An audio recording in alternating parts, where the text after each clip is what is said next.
Chapter 1. Morning, when Gregor Samsa woke from troubled dreams, he found himself transformed in his bed into a horrible vermin.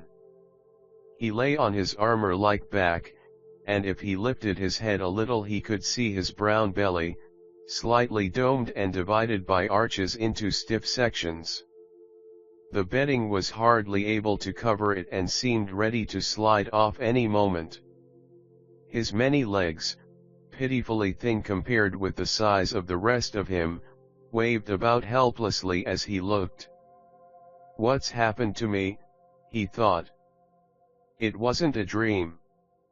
His room, a proper human room although a little too small, lay peacefully between its four familiar walls. A collection of textile samples lay spread out on the table. Samsa was a traveling salesman, and above it there hung a picture that he had recently cut out of an illustrated magazine and housed in a nice, gilded frame. It showed a lady fitted out with a fur hat and fur boa who sat upright, raising a heavy fur muff that covered the whole of her lower arm towards the viewer. Gregor then turned to look out the window at the dull weather. Drops of rain could be heard hitting the pane, which made him feel quite sad. "How about if I sleep a little bit longer and forget all this nonsense?"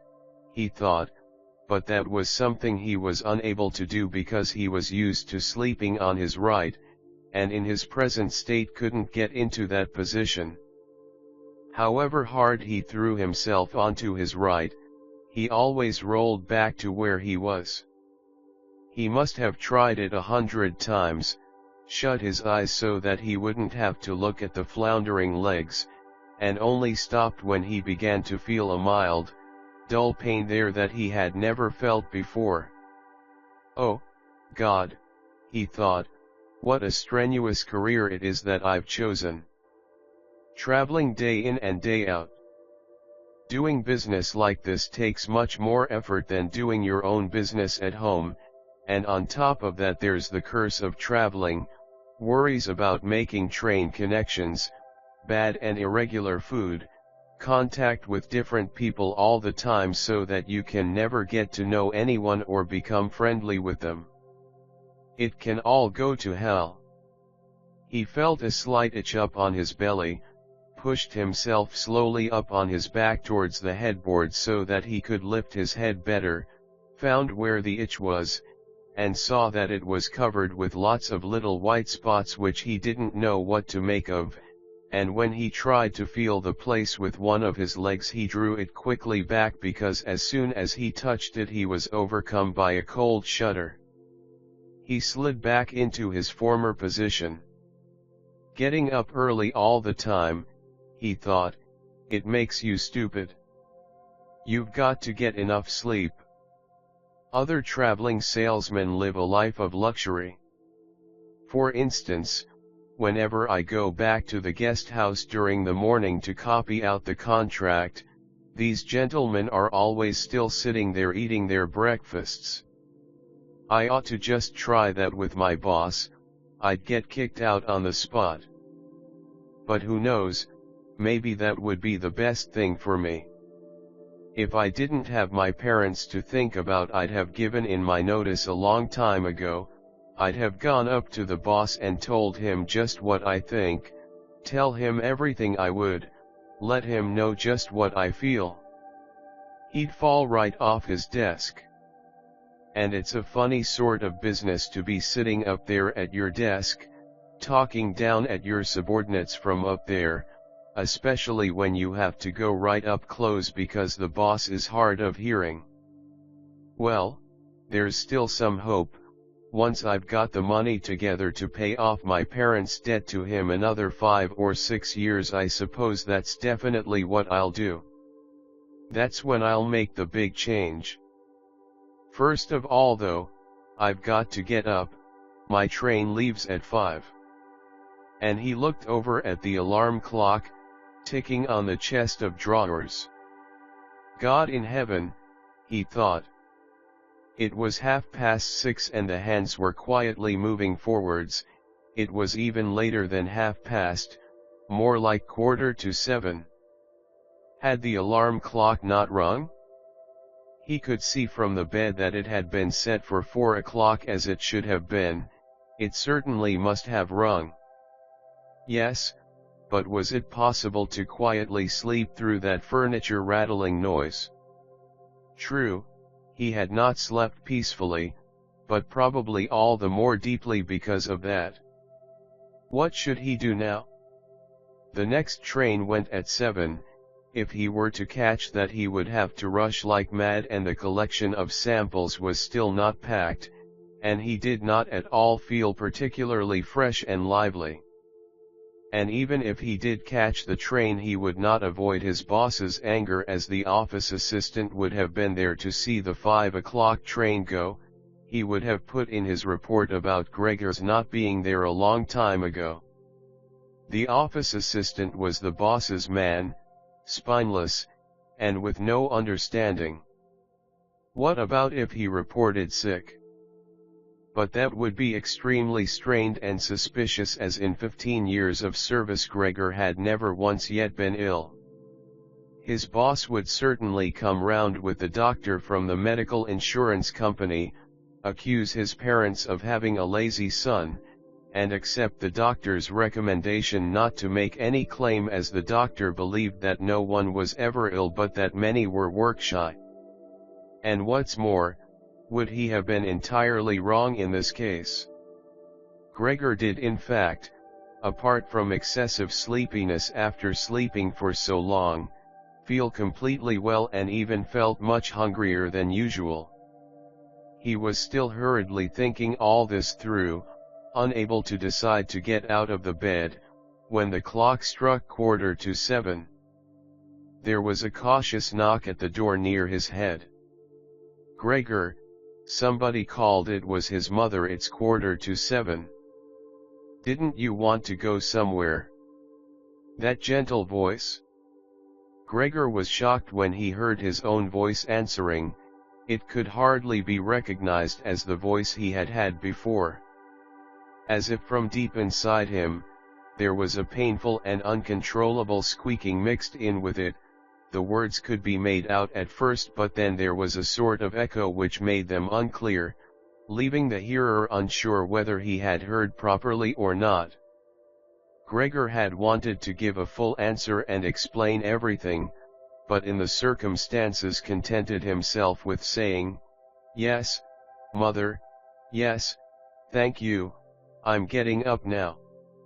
The change in Gregor's voice probably could not be noticed outside through the wooden door, as his mother was satisfied with this explanation and shuffled away.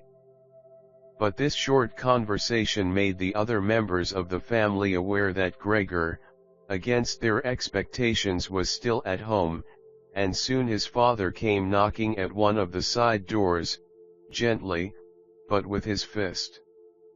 "Gregor, Gregor," he called, "what's wrong?" And after a short while he called again with a warning deepness in his voice, "Gregor, Gregor." At the other side door his sister came plaintively, "Gregor?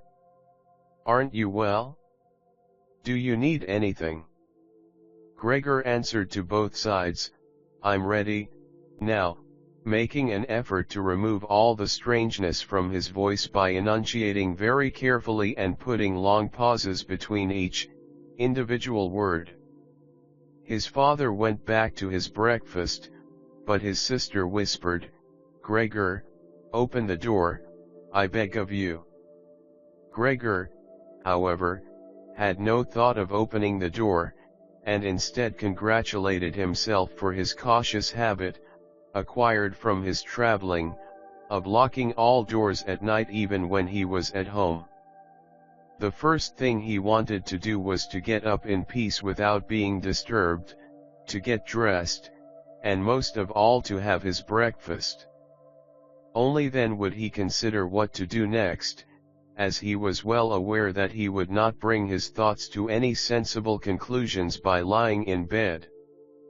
He remembered that he had often felt a slight pain in bed, perhaps caused by lying awkwardly, but that had always turned out to be pure imagination, and he wondered how his imaginings would slowly resolve themselves today. He did not have the slightest doubt that the change in his voice was nothing more than the first sign of a serious cold, which was an occupational hazard for traveling salesmen. It was a simple matter to throw off the covers. He only had to blow himself up a little and they fell off by themselves. But it became difficult after that, especially as he was so exceptionally broad. He would have used his arms and his hands to push himself up, but instead of them he only had all those little legs continuously moving in different directions, and which he was moreover unable to control. If he wanted to bend one of them, then that was the first one that would stretch itself out, and if he finally managed to do what he wanted with that leg, all the others seemed to be set free and would move about painfully. "This is something that can't be done in bed," Gregor said to himself, "so don't keep trying to do it." The first thing he wanted to do was get the lower part of his body out of the bed, but he had never seen this lower part, and could not imagine what it looked like.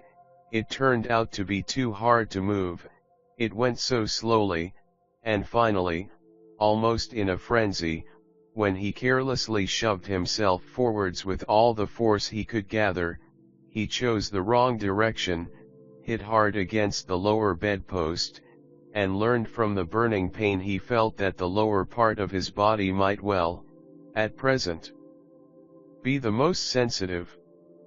So then he tried to get the top part of his body out of the bed first, carefully turning his head to the side.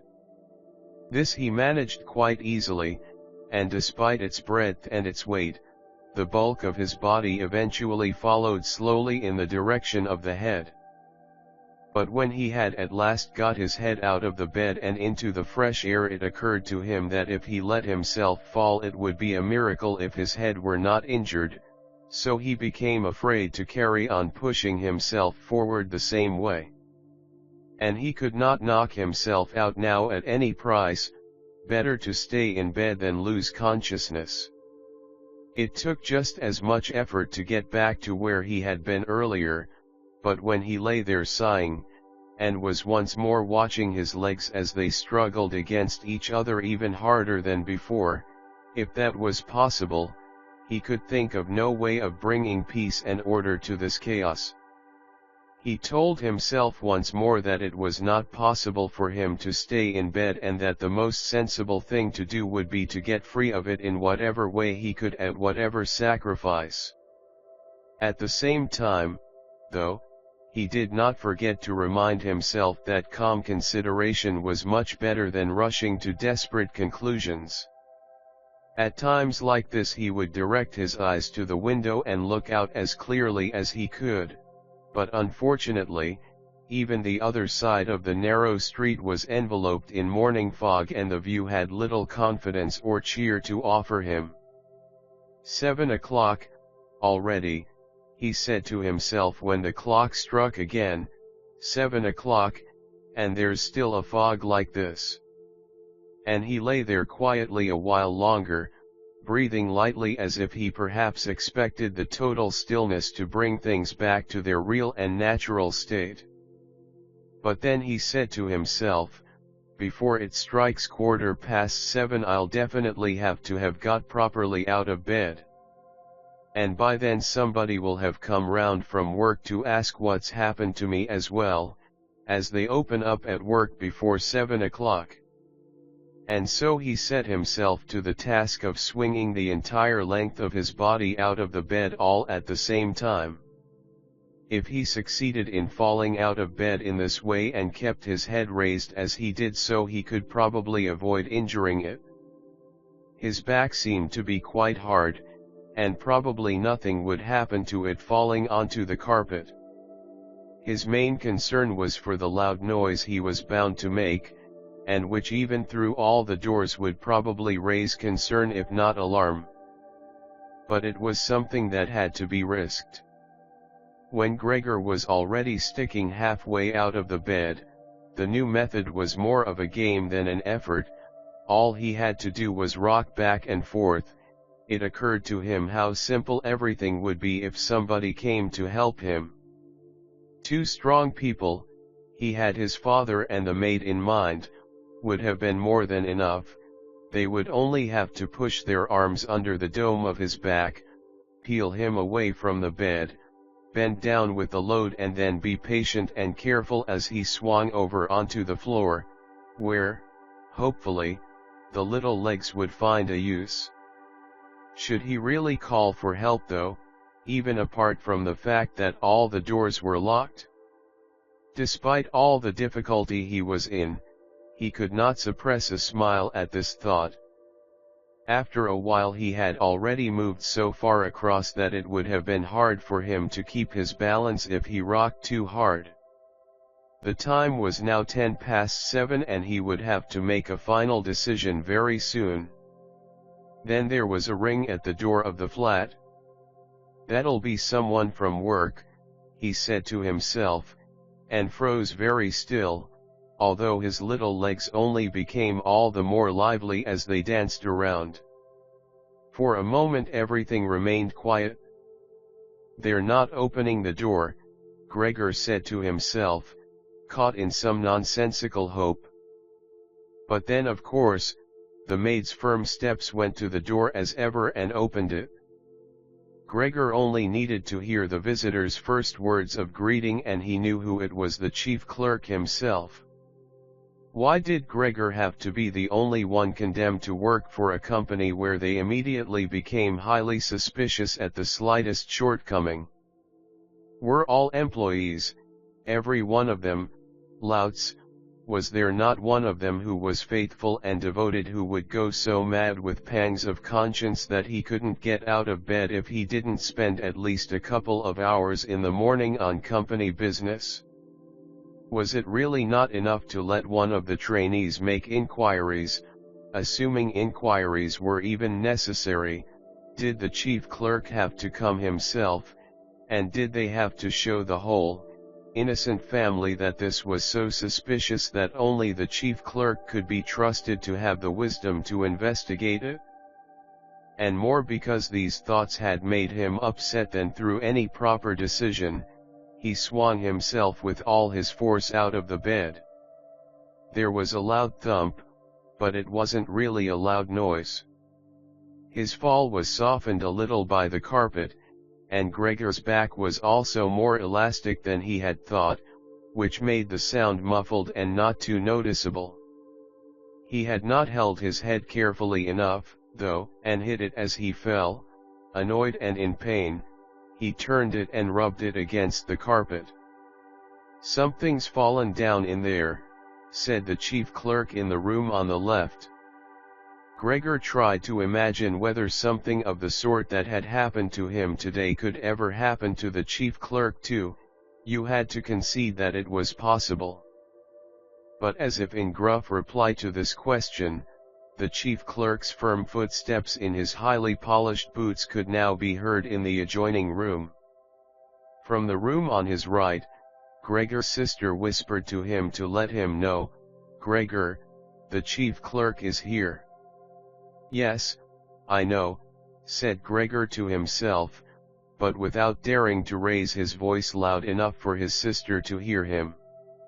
"Gregor," said his father now from the room to his left, "the chief clerk has come round and wants to know why you didn't leave on the early train. We don't know what to say to him. And anyway, he wants to speak to you personally. So please open up this door. I'm sure he'll be good enough to forgive the untidiness of your room." Then the chief clerk called, "Good morning, Mr. Samsa."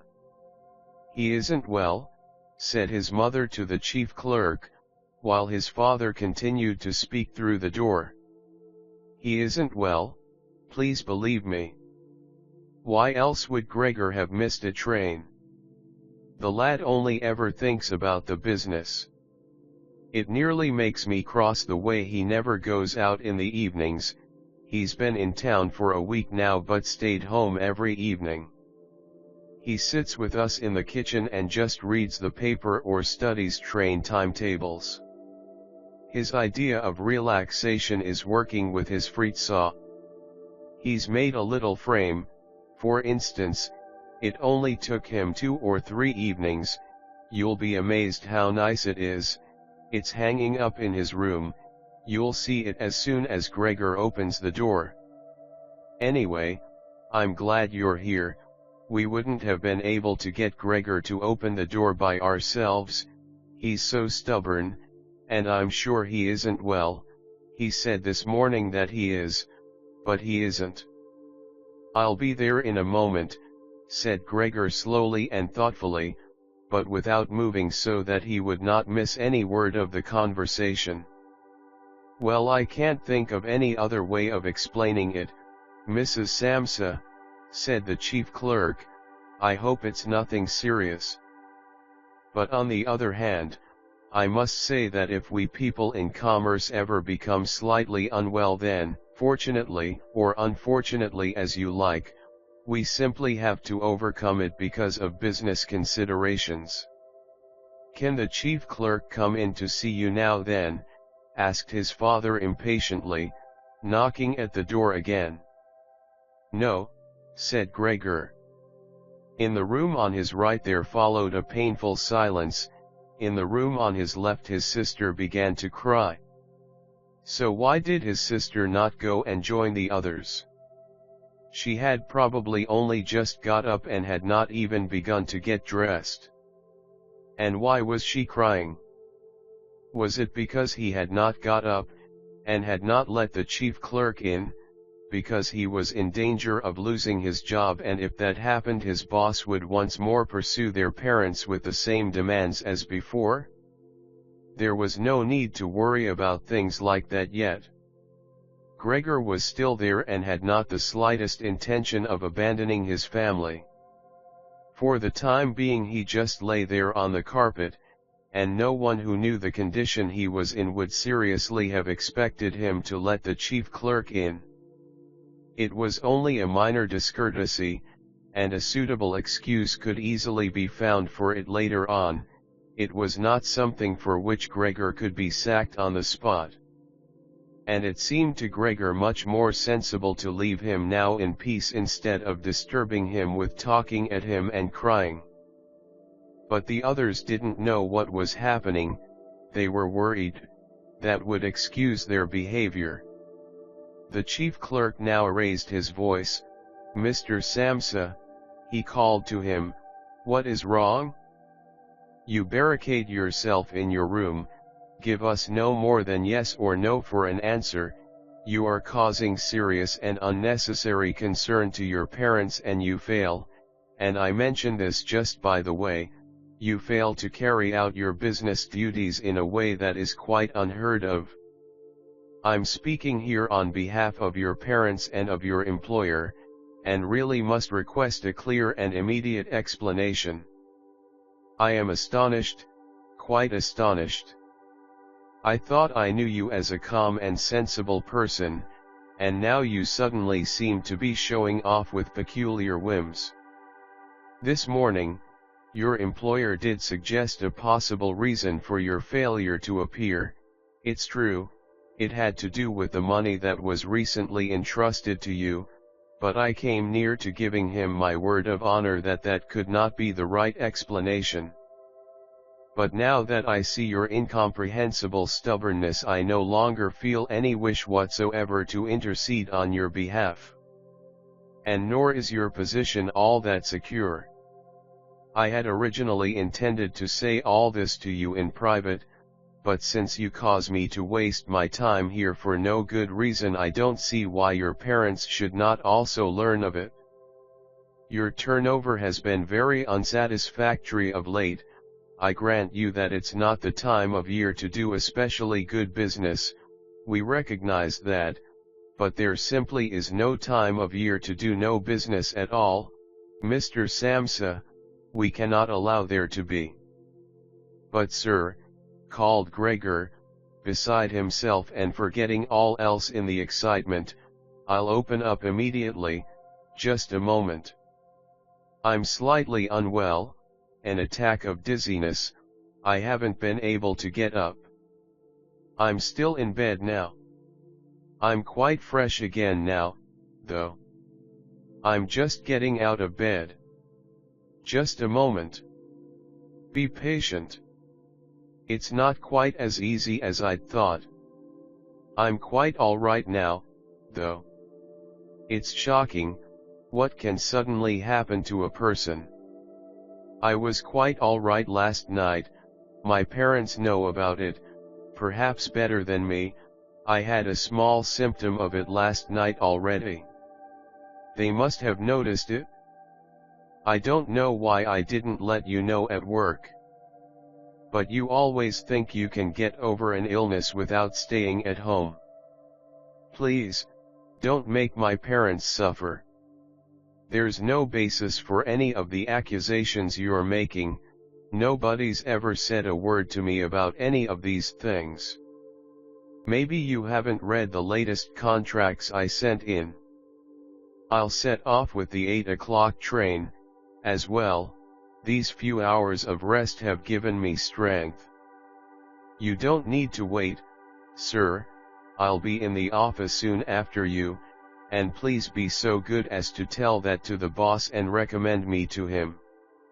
And while Gregor gushed out these words, hardly knowing what he was saying, he made his way over to the chest of drawers.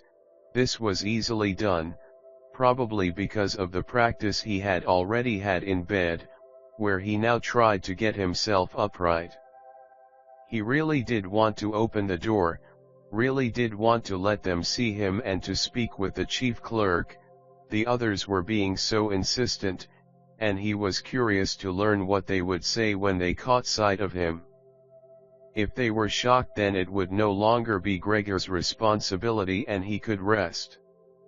If, however, they took everything calmly, he would still have no reason to be upset, and if he hurried he really could be at the station for 8 o'clock. The first few times he tried to climb up on the smooth chest of drawers he just slid down again, but he finally gave himself one last swing and stood there upright. The lower part of his body was in serious pain, but he no longer gave any attention to it. Now he let himself fall against the back of a nearby chair and held tightly to the edges of it with his little legs. By now he had also calmed down, and kept quiet so that he could listen to what the chief clerk was saying. "Did you understand a word of all that?" the chief clerk asked his parents. "Surely he's not trying to make fools of us." "Oh, God," called his mother, who was already in tears, "he could be seriously ill and we're making him suffer." "Great! Great!" she then cried. "Mother," his sister called from the other side. They communicated across Gregor's room. "You'll have to go for the doctor straight away. Gregor is ill. Quick, get the doctor." "Did you hear the way Gregor spoke just now? That was the voice of an animal," said the chief clerk, with a calmness that was in contrast with his mother's screams. "Anna! Anna!" his father called into the kitchen through the entrance hall, clapping his hands, "Get a locksmith here, now." And the two girls, their skirts swishing, immediately ran out through the hall, wrenching open the front door of the flat as they went. How had his sister managed to get dressed so quickly? There was no sound of the door banging shut again. They must have left it open. People often do in homes where something awful has happened. Gregor, in contrast, had become much calmer. So they couldn't understand his words anymore, although they seemed clear enough to him, clearer than before. Perhaps his ears had become used to the sound. They had realized, though, that there was something wrong with him, and were ready to help. The first response to his situation had been confident and wise, and that made him feel better. He felt that he had been drawn back in among people, and from the doctor and the locksmith he expected great and surprising achievements, although he did not really distinguish one from the other. Whatever was said next would be crucial, so, in order to make his voice as clear as possible, he coughed a little, but taking care to do this not too loudly, as even this might well sound different from the way that a human coughs, and he was no longer sure he could judge this for himself. Meanwhile, it had become very quiet in the next room. Perhaps his parents were sat at the table whispering with the chief clerk, or perhaps they were all pressed against the door and listening. Gregor slowly pushed his way over to the door with the chair.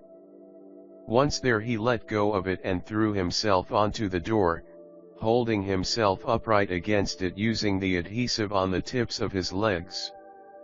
He rested there a little while to recover from the effort involved, and then set himself to the task of turning the key in the lock with his mouth.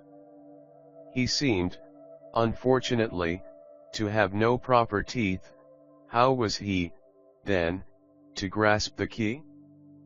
But the lack of teeth was, of course, made up for with a very strong jaw.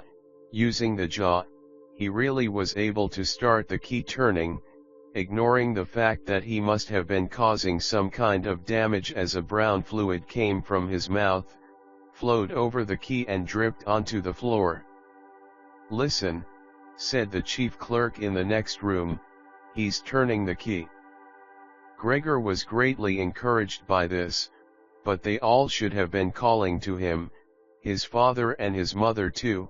"Well done, Gregor," they should have cried, "keep at it, keep hold of the lock."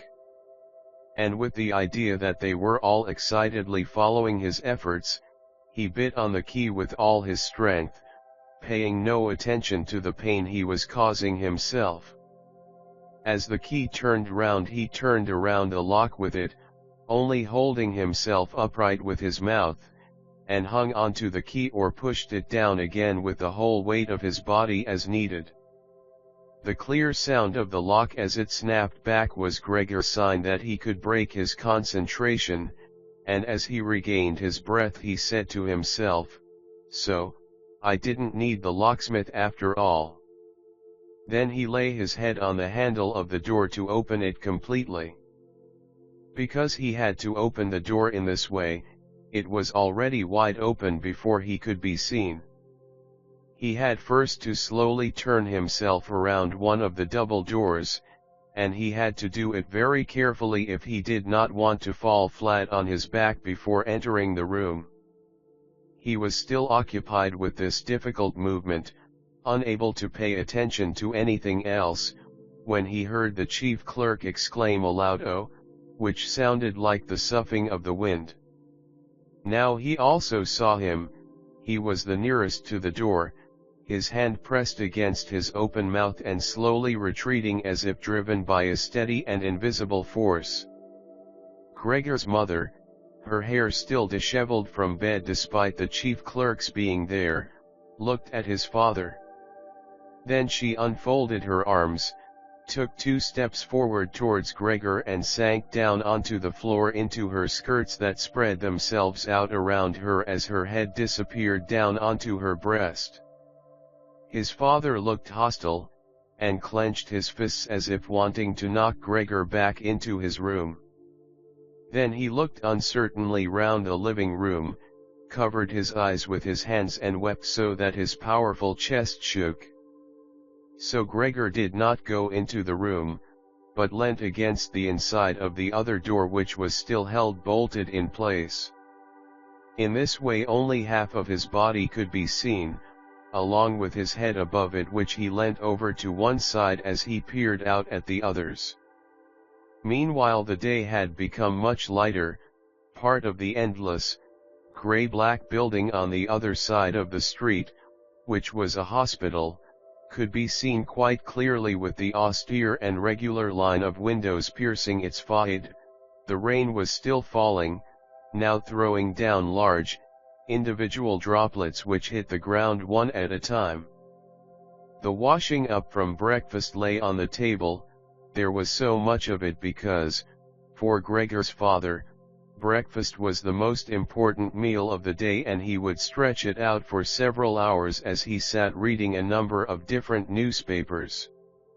On the wall exactly opposite there was a photograph of Gregor when he was a lieutenant in the army, his sword in his hand and a carefree smile on his face as he called forth respect for his uniform and bearing. The door to the entrance hall was open, and as the front door of the flat was also open he could see onto the landing and the stairs where they began their way down below. "Now, then," said Gregor, well aware that he was the only one to have kept calm, "I'll get dressed straight away now, pack up my samples and set off. Will you please just let me leave? You can see," he said to the chief clerk, "that I'm not stubborn and I like to do my job. Being a commercial traveler is arduous, but without traveling I couldn't earn my living." "So where are you going?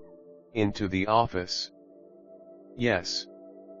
"Will you report everything accurately, then?" It's quite possible for someone to be temporarily unable to work, but that's just the right time to remember what's been achieved in the past and consider that later on, once the difficulty has been removed, he will certainly work with all the more diligence and concentration. You're well aware that I'm seriously in debt to our employer, as well as having to look after my parents and my sister, so that I'm trapped in a difficult situation, but I will work my way out of it again. Please don't make things any harder for me than they are already, and don't take sides against me at the office. I know that nobody likes the travelers. They think we earn an enormous wage as well as having a soft time of it. That's just prejudice, but they have no particular reason to think better it. But you, sir, you have a better overview than the rest of the staff. In fact, if I can say this in confidence, a better overview than the boss himself. It's very easy for a businessman like him to make mistakes about his employees and judge them more harshly than he should. And you're also well aware that we travelers spend almost the whole year away from the office, so that we can very easily fall victim to gossip and chance and groundless complaints, and it's almost impossible to defend yourself from that sort of thing. We don't usually even hear about them, or if at all it's when we arrive back home exhausted from a trip, and that's when we feel the harmful effects of what's been going on without even knowing what caused them. Please, don't go away. At least first say something to show that you grant that I'm at least partly right." But the chief clerk had turned away as soon as Gregor had started to speak, and, with protruding lips, only stared back at him over his trembling shoulders as he left. He did not keep still for a moment while Gregor was speaking, but moved steadily towards the door without taking his eyes off him. He moved very gradually, as if there had been some secret prohibition on leaving the room. It was only when he had reached the entrance hall that he made a sudden movement, drew his foot from the living room, and rushed forward in a panic. In the hall, he stretched his right hand far out towards the stairway as if out there were some supernatural force waiting to save him. Gregor realized that it was out of the question to let the chief clerk go away in this mood if his position in the firm was not to be put into extreme danger. That was something his parents did not understand very well. Over the years, they had become convinced that this job would provide for Gregor for his entire life, and besides, they had so much to worry about at present that they had lost sight of any thought for the future. Gregor, though, did think about the future. The chief clerk had to be held back, calmed down, convinced and finally won over, the future of Gregor and his family depended on it. If only his sister were here. She was clever, she was already in tears while Gregor was still lying peacefully on his back. And the chief clerk was a lover of women, surely she could persuade him, she would close the front door in the entrance hall and talk him out of his shocked state. But his sister was not there, Gregor would have to do the job himself. And without considering that he still was not familiar with how well he could move about in his present state, or that his speech still might not, or probably would not, be understood, he let go of the door, pushed himself through the opening, tried to reach the chief clerk on the landing who, ridiculously, was holding onto the banister with both hands, but Gregor fell immediately over and, with a little scream as he sought something to hold onto, landed on his numerous little legs. Hardly had that happened then, for the first time that day, he began to feel all right with his body, the little legs had the solid ground under them, to his pleasure, they did exactly as he told them, they were even making the effort to carry him where he wanted to go, and he was soon believing that all his sorrows would soon be finally at an end. He held back the urge to move but swayed from side to side as he crouched there on the floor. His mother was not far away in front of him and seemed, at first, quite engrossed in herself, but then she suddenly jumped up with her arms outstretched and her fingers spread shouting, "Help, for pity's sake, help." The way she held her head suggested she wanted to see Gregor better, but the unthinking way she was hurrying backwards showed that she did not. She had forgotten that the table was behind her with all the breakfast things on it.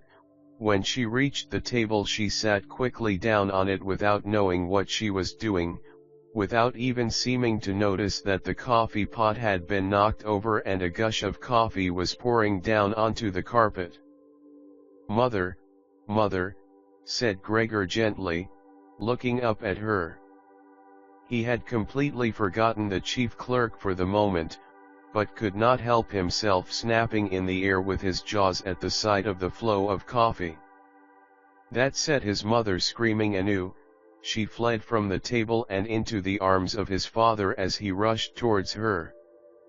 Gregor, though, had no time to spare for his parents now. The chief clerk had already reached the stairs. With his chin on the banister, he looked back for the last time. Gregor made a run for him. He wanted to be sure of reaching him. The chief clerk must have expected something, as he leapt down several steps at once and disappeared, his shouts resounding all around the staircase. The flight of the chief clerk seemed, unfortunately, to put Gregor's father into a panic as well. Until then he had been relatively self-controlled, but now, instead of running after the chief clerk himself, or at least not impeding Gregor as he ran after him, Gregor's father seized the chief clerk's stick in his right hand. The chief clerk had left it behind on a chair, along with his hat and overcoat, picked up a large newspaper from the table with his left, and used them to drive Gregor back into his room, stamping his foot at him as he went. Gregor's appeals to his father were of no help. His appeals were simply not understood. However much he humbly turned his head, his father merely stamped his foot all the harder. Across the room, despite the chilly weather, Gregor's mother had pulled open a window, leant far out of it and pressed her hands to her face. A strong draft of air flew in from the street towards the stairway, the curtains flew up, the newspapers on the table fluttered and some of them were blown onto the floor. Nothing would stop Gregor's father as he drove him back, making hissing noises at him like a wild man. Gregor had never had any practice in moving backwards and was only able to go very slowly.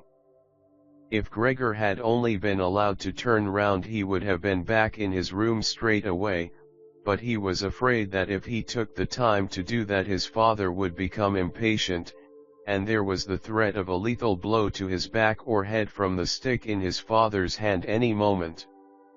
Eventually, though, Gregor realized that he had no choice as he saw, to his disgust, that he was quite incapable of going backwards in a straight line, so he began, as quickly as possible and with frequent anxious glances at his father, to turn himself round.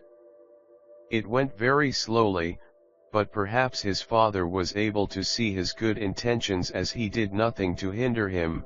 In fact, now and then he used the tip of his stick to give directions from a distance as to which way to turn. If only his father would stop that unbearable hissing. It was making Gregor quite confused.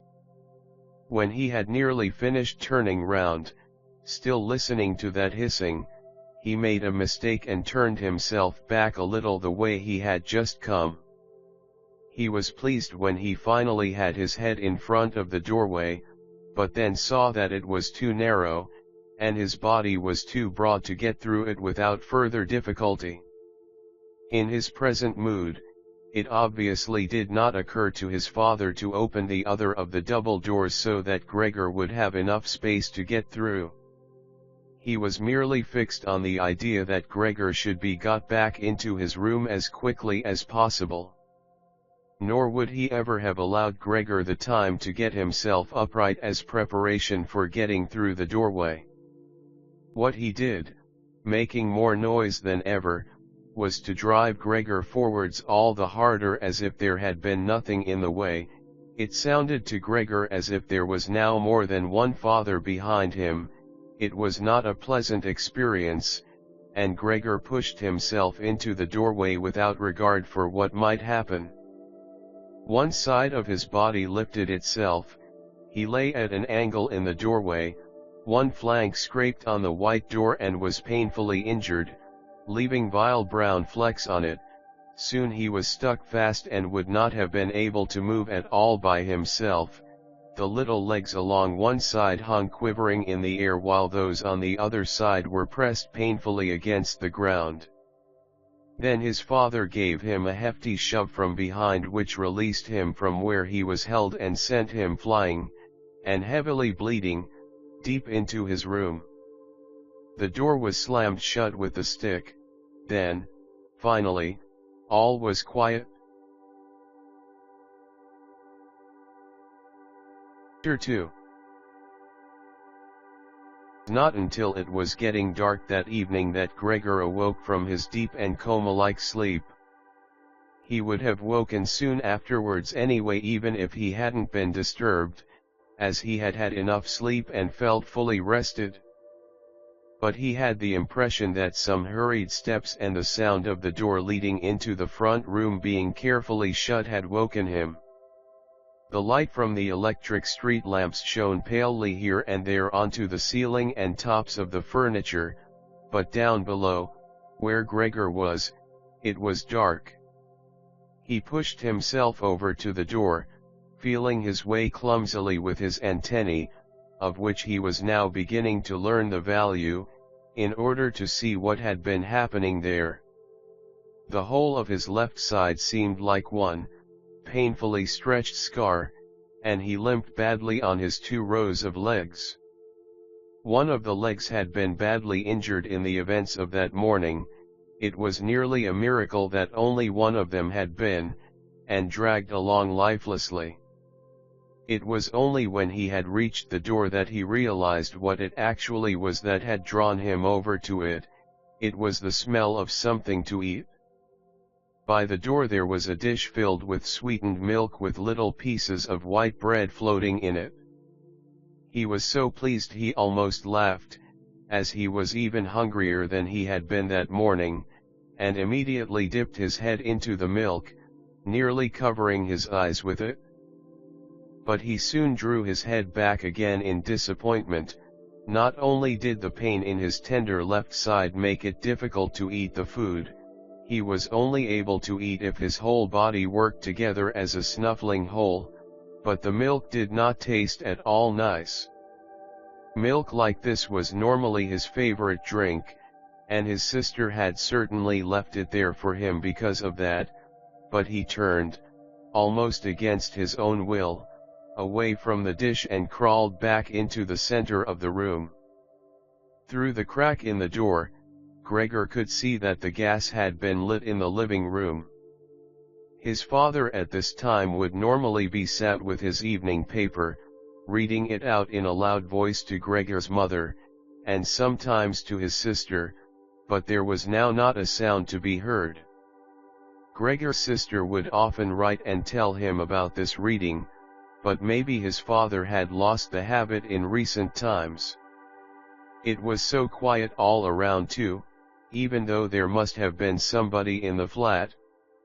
"What a quiet life it is the family lead," said Gregor to himself, and, gazing into the darkness, felt a great pride that he was able to provide a life like that in such a nice home for his sister and parents.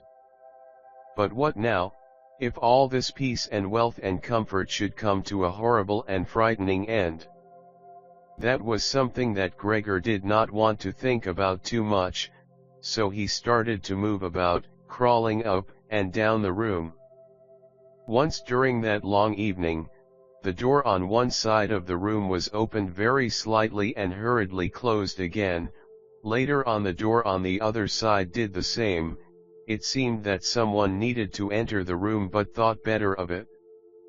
Gregor went and waited immediately by the door, resolved either to bring the timorous visitor into the room in some way or at least to find out who it was, but the door was opened no more that night and Gregor waited in vain. The previous morning, while the doors were locked, everyone had wanted to get in there to him, but now that he had opened up one of the doors and the other had clearly been unlocked some time during the day, no one came, and the keys were in the other sides. It was not until late at night that the gas light in the living room was put out, and now it was easy to see that parents and sister had stayed awake all that time, as they all could be distinctly heard as they went away together on tiptoe. It was clear that no one would come into Gregor's room any more until morning. That gave him plenty of time to think undisturbed about how he would have to rearrange his life. For some reason, the tall, empty room where he was forced to remain made him feel uneasy as he lay there flat on the floor, even though he had been living in it for 5 years. Hardly aware of what he was doing other than a slight feeling of shame, he hurried under the couch. It pressed down on his back a little, and he was no longer able to lift his head, but he nonetheless felt immediately at ease, and his only regret was that his body was too broad to get it all underneath. He spent the whole night there. Some of the time he passed in a light sleep, although he frequently woke from it in alarm because of his hunger, and some of the time was spent in worries and vague hopes which, however, always led to the same conclusion: for the time being he must remain calm, he must show patience and the greatest consideration so that his family could bear the unpleasantness that he, in his present condition, was forced to impose on them. Gregor soon had the opportunity to test the strength of his decisions, as early the next morning, almost before the night had ended, his sister, nearly fully dressed, opened the door from the front room and looked anxiously in. She did not see him straight away, but when she did notice him under the couch, he had to be somewhere. For God's sake, he couldn't have flown away. She was so shocked that she lost control of herself and slammed the door shut again from outside. But she seemed to regret her behavior, as she opened the door again straight away and came in on tiptoe as if entering the room of someone seriously ill or even of a stranger. Gregor had pushed his head forward, right to the edge of the couch, and watched her. Would she notice that he had left the milk as it was, realize that it was not from any lack of hunger and bring him in some other food that was more suitable? If she didn't do it herself, he would rather go hungry than draw her attention to it, although he did feel a terrible urge to rush forward from under the couch, throw himself at his sister's feet and beg her for something good to eat. However, his sister noticed the full dish immediately and looked at it and the few drops of milk splashed around it with some surprise. She immediately picked it up, using a rag, not her bare hands, and carried it out. Gregor was extremely curious as to what she would bring in its place, imagining the wildest possibilities, but he never could have guessed what his sister, in her goodness, actually did bring. In order to test his taste, she brought him a whole selection of things, all spread out on an old newspaper.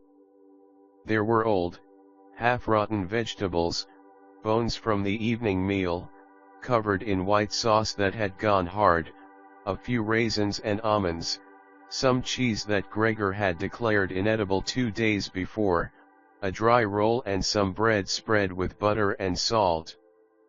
As well as all that, she had poured some water into the dish, which had probably been permanently set aside for Gregor's use, and placed it beside them. Then, out of consideration for Gregor's feelings, as she knew that he would not eat in front of her, she hurried out again and even turned the key in the lock so that Gregor would know he could make things as comfortable for himself as he liked. Gregor's little legs whirred, at last he could eat. What's more, his injuries must already have completely healed as he found no difficulty in moving. This amazed him, as more than a month earlier he had cut his finger slightly with a knife. He thought of how his finger had still hurt the day before yesterday. Am I less sensitive than I used to be, then? He thought, and was already sucking greedily at the cheese which had immediately, almost compellingly, attracted him much more than the other foods on the newspaper. Quickly, one after another, his eyes watering with pleasure, he consumed the cheese, the vegetables, and the sauce. The fresh foods, on the other hand, he didn't like at all, and even dragged the things he did want to eat a little way away from them because he couldn't stand the smell. Long after he had finished eating and lay lethargic in the same place, his sister slowly turned the key in the lock as a sign to him that he should withdraw.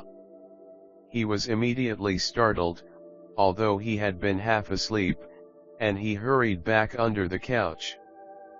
But he needed great self-control to stay there even for the short time that his sister was in the room, as eating so much food had rounded out his body a little and he could hardly breathe in that narrow space. Half suffocating, he watched with bulging eyes as his sister unself-consciously took a broom and swept up the leftovers, mixing them in with the food he had not even touched at all as if it could not be used anymore. She quickly dropped it all into a bin, closed it with its wooden lid, and carried everything out. She had hardly turned her back before Gregor came out again from under the couch and stretched himself. This was how Gregor received his food each day now, once in the morning while his parents and the maid were still asleep, and the second time after everyone had eaten their meal at midday, as his parents would sleep for a little while then as well, and Gregor's sister would send the maid away on some errand. Gregor's father and mother certainly did not want him to starve either, but perhaps it would have been more than they could stand to have any more experience of his feeding than being told about it, and perhaps his sister wanted to spare them what distress she could, as they were indeed suffering enough. It was impossible for Gregor to find out what they had told the doctor and the locksmith that first morning to get them out of the flat. As nobody could understand him, nobody, not even his sister, thought that he could understand them, so he had to be content to hear his sister's sighs and appeals to the saints as she moved about his room. It was only later, when she had become a little more used to everything, there was, of course, no question of her ever becoming fully used to the situation, that Gregor would sometimes catch a friendly comment, or at least a comment that could be construed as friendly. "He's enjoyed his dinner today," she might say when he had diligently cleared away all the food left for him, or if he left most of it, which slowly became more and more frequent, she would often say, sadly, "Now everything's just been left there again." Although Gregor wasn't able to hear any news directly, he did listen to much of what was said in the next rooms, and whenever he heard anyone speaking he would scurry straight to the appropriate door and press his whole body against it. There was seldom any conversation, especially at first, that was not about him in some way, even if only in secret. For 2 whole days, all the talk at every mealtime was about what they should do now, but even between meals they spoke about the same subject, as there were always at least 2 members of the family at home. Nobody wanted to be at home by themselves, and it was out of the question to leave the flat entirely empty. And on the very first day the maid had fallen to her knees and begged Gregor's mother to let her go without delay. It was not very clear how much she knew of what had happened, but she left within a quarter of an hour, tearfully thanking Gregor's mother for her dismissal as if she had done her an enormous service. She even swore emphatically not to tell anyone the slightest about what had happened, even though no one had asked that of her. Now Gregor's sister also had to help his mother with the cooking, although that was not so much bother as Noon ate very much.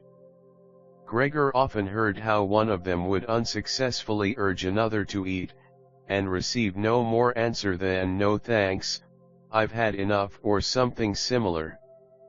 No one drank very much either. His sister would sometimes ask his father whether he would like a beer, hoping for the chance to go and fetch it herself. When his father then said nothing, she would add, so that he would not feel selfish, that she could send the housekeeper for it, but then his father would close the matter with a big, loud no, and no more would be said.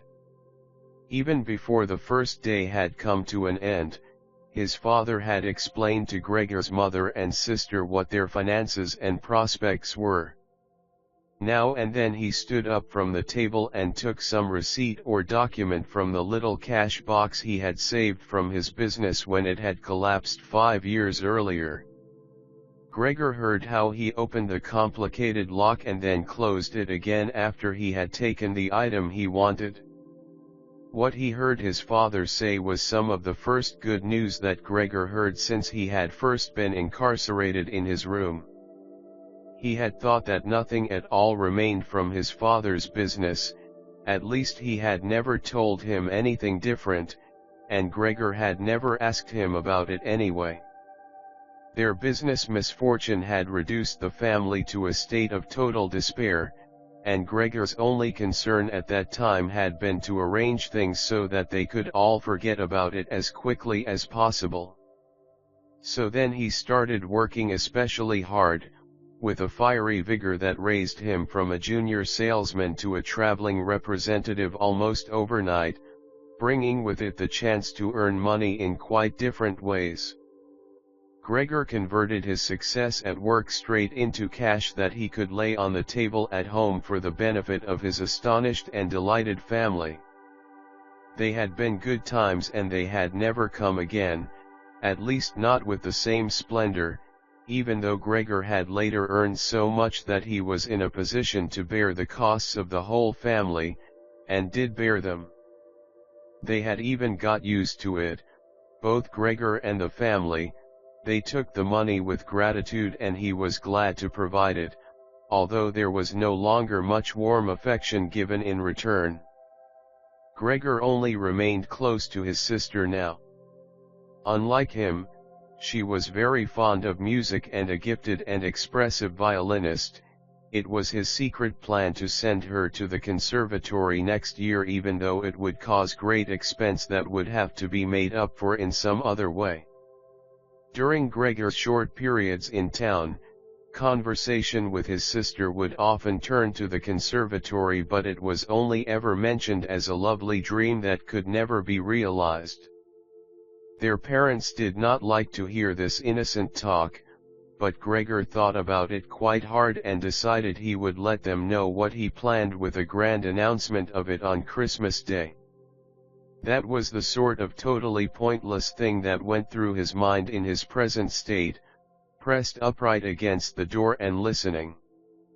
There were times when he simply became too tired to continue listening, when his head would fall wearily against the door and he would pull it up again with a start, as even the slightest noise he caused would be heard next door and they would all go silent. "What's that he's doing now?" his father would say after a while, clearly having gone over to the door, and only then would the interrupted conversation slowly be taken up again. When explaining things, his father repeated himself several times, partly because it was a long time since he had been occupied with these matters himself and partly because Gregor's mother did not understand everything first time. From these repeated explanations Gregor learned, to his pleasure, that despite all their misfortunes there was still some money available from the old days. It was not a lot, but it had not been touched in the meantime and some interest had accumulated. Besides that, they had not been using up all the money that Gregor had been bringing home every month, keeping only a little for himself, so that, too, had been accumulating. Behind the door, Gregor nodded with enthusiasm in his pleasure at this unexpected thrift and caution. He could actually have used this surplus money to reduce his father's debt to his boss, and the day when he could have freed himself from that job would have come much closer, but now it was certainly better the way his father had done things. This money, however, was certainly not enough to enable the family to live off the interest. It was enough to maintain them for, perhaps, 1 or 2 years, no more. That's to say, it was money that should not really be touched but set aside for emergencies. Money to live on had to be earned. His father was healthy but old, and lacking in self-confidence. During the 5 years that he had not been working, the first holiday in a life that had been full of strain and no success, he had put on a lot of weight and become very slow and clumsy. Would Gregor's elderly mother now have to go and earn money? She suffered from asthma and it was a strain for her just to move about the home. Every other day would be spent struggling for breath on the sofa by the open window. Would his sister have to go and earn money? She was still a child of 17, her life up till then had been very enviable, consisting of wearing nice clothes, sleeping late, helping out in the business, joining in with a few modest pleasures and most of all playing the violin. Whenever they began to talk of the need to earn money, Gregor would always first let go of the door and then throw himself onto the cool, leather sofa next to it, as he became quite hot with shame and regret. He would often lie there the whole night through, not sleeping a wink but scratching at the leather for hours on end. Or he might go to all the effort of pushing a chair to the window, climbing up onto the sill and, propped up in the chair, leaning on the window to stare out of it. He had used to feel a great sense of freedom from doing this, but doing it now was obviously something more remembered than experienced, as what he actually saw in this way was becoming less distinct every day. Even things that were quite near, he had used to curse the ever-present view of the hospital across the street, but now he could not see it at all, and if he had not known that he lived in Charlottenstrasse, which was a quiet street despite being in the middle of the city, he could have thought that he was looking out the window at a barren waste where the grey sky and the grey earth mingled inseparably. His observant sister only needed to notice the chair twice before she would always push it back to its exact position by the window after she had tidied up the room, and even left the inner pane of the window open from then on. If Gregor had only been able to speak to his sister and thank her for all that she had to do for him, it would have been easier for him to bear it, but as it was, it caused him pain. His sister, naturally, tried as far as possible to pretend there was nothing burdensome about it, and the longer it went on, of course, the better she was able to do so, but as time went by, Gregor was also able to see through it all so much better. It had even become very unpleasant for him, now, whenever she entered the room. No sooner had she come in than she would quickly close the door as a precaution so that no one would have to suffer the view into Gregor's room. Then she would go straight to the window and pull it hurriedly open, almost as if she were suffocating. Even if it was cold, she would stay at the window breathing deeply for a little while. She would alarm Gregor twice a day with this running about and noise making. He would stay under the couch shivering the whole while, knowing full well that she would certainly have liked to spare him this ordeal, but it was impossible for her to be in the same room with him with the windows closed. One day, about a month after Gregor's transformation, when his sister no longer had any particular reason to be shocked at his appearance, she came into the room a little earlier than usual and found him still staring out the window, motionless, and just where he would be most horrible. In itself, his sister's not coming into the room would have been no surprise for Gregor, as it would have been difficult for her to immediately open the window while he was still there, but not only did she not come in, she went straight back and closed the door behind her. A stranger would have thought he had threatened her and tried to bite her. Gregor went straight to hide himself under the couch, of course, but he had to wait until midday before his sister came back, and she seemed much more uneasy than usual. It made him realize that she still found his appearance unbearable and would continue to do so. She probably even had to overcome the urge to flee when she saw the little bit of him that protruded from under the couch. One day, in order to spare her even this sight, he spent 4 hours carrying the bed sheet over to the couch on his back and arranged it so that he was completely covered and his sister would not be able to see him even if she bent down. If she did not think this sheet was necessary, then all she had to do was take it off again, as it was clear enough that it was no pleasure for Gregor to cut himself off so completely. She left the sheet where it was. Gregor even thought he glimpsed a look of gratitude one time when he carefully looked out from under the sheet to see how his sister liked the new arrangement. For the first 14 days, Gregor's parents could not bring themselves to come into the room to see him. He would often hear them say how they appreciated all the new work his sister was doing, even though, before, they had seen her as a girl who was somewhat useless and frequently been annoyed with her. But now the two of them, father and mother, would often both wait outside the door of Gregor's room while his sister tidied up in there, and as soon as she went out again she would have to tell them exactly how everything looked, what Gregor had eaten, how he had behaved this time, and whether, perhaps, any slight improvement could be seen. His mother also wanted to go in and visit Gregor relatively soon, but his father and sister at first persuaded her against it. Gregor listened very closely to all this, and approved fully. Later, though, she had to be held back by force, which made her call out, "Let me go and see Gregor, He is my unfortunate son. Can't you understand I have to see him?" And Gregor would think to himself that maybe it would be better if his mother came in, not every day of course, but one day a week, perhaps. She could understand everything much better than his sister who, for all her courage, was still just a child after all, and really might not have had an adult's appreciation of the burdensome job she had taken on.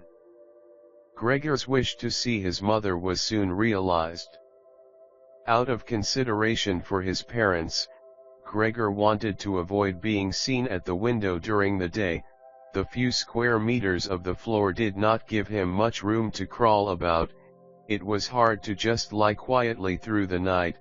His food soon stopped giving him any pleasure at all, and so, to entertain himself, he got into the habit of crawling up and down the walls and ceiling. He was especially fond of hanging from the ceiling. It was quite different from lying on the floor.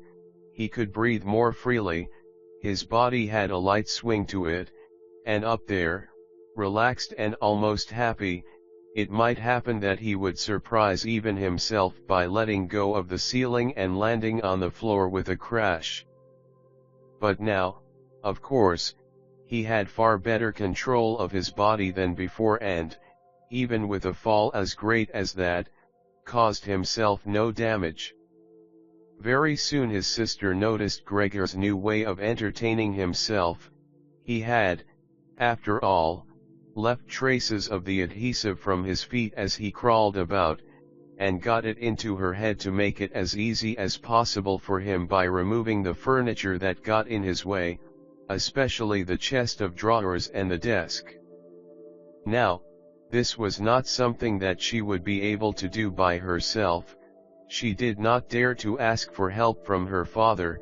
The 16-year-old maid had carried on bravely since the cook had left, but she certainly would not have helped in this.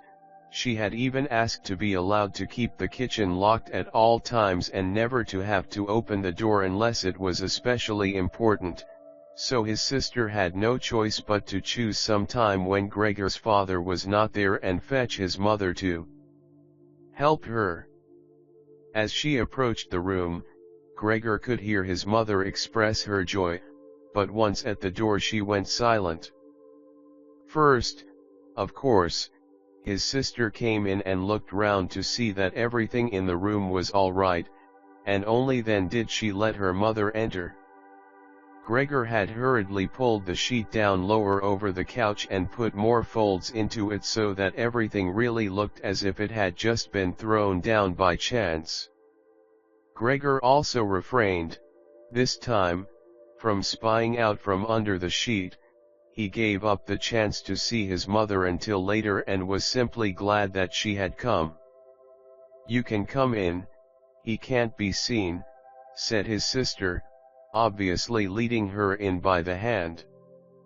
The old chest of drawers was too heavy for a pair of feeble women to be heaving about, but Gregor listened as they pushed it from its place, his sister always taking on the heaviest part of the work for herself and ignoring her mother's warnings that she would strain herself.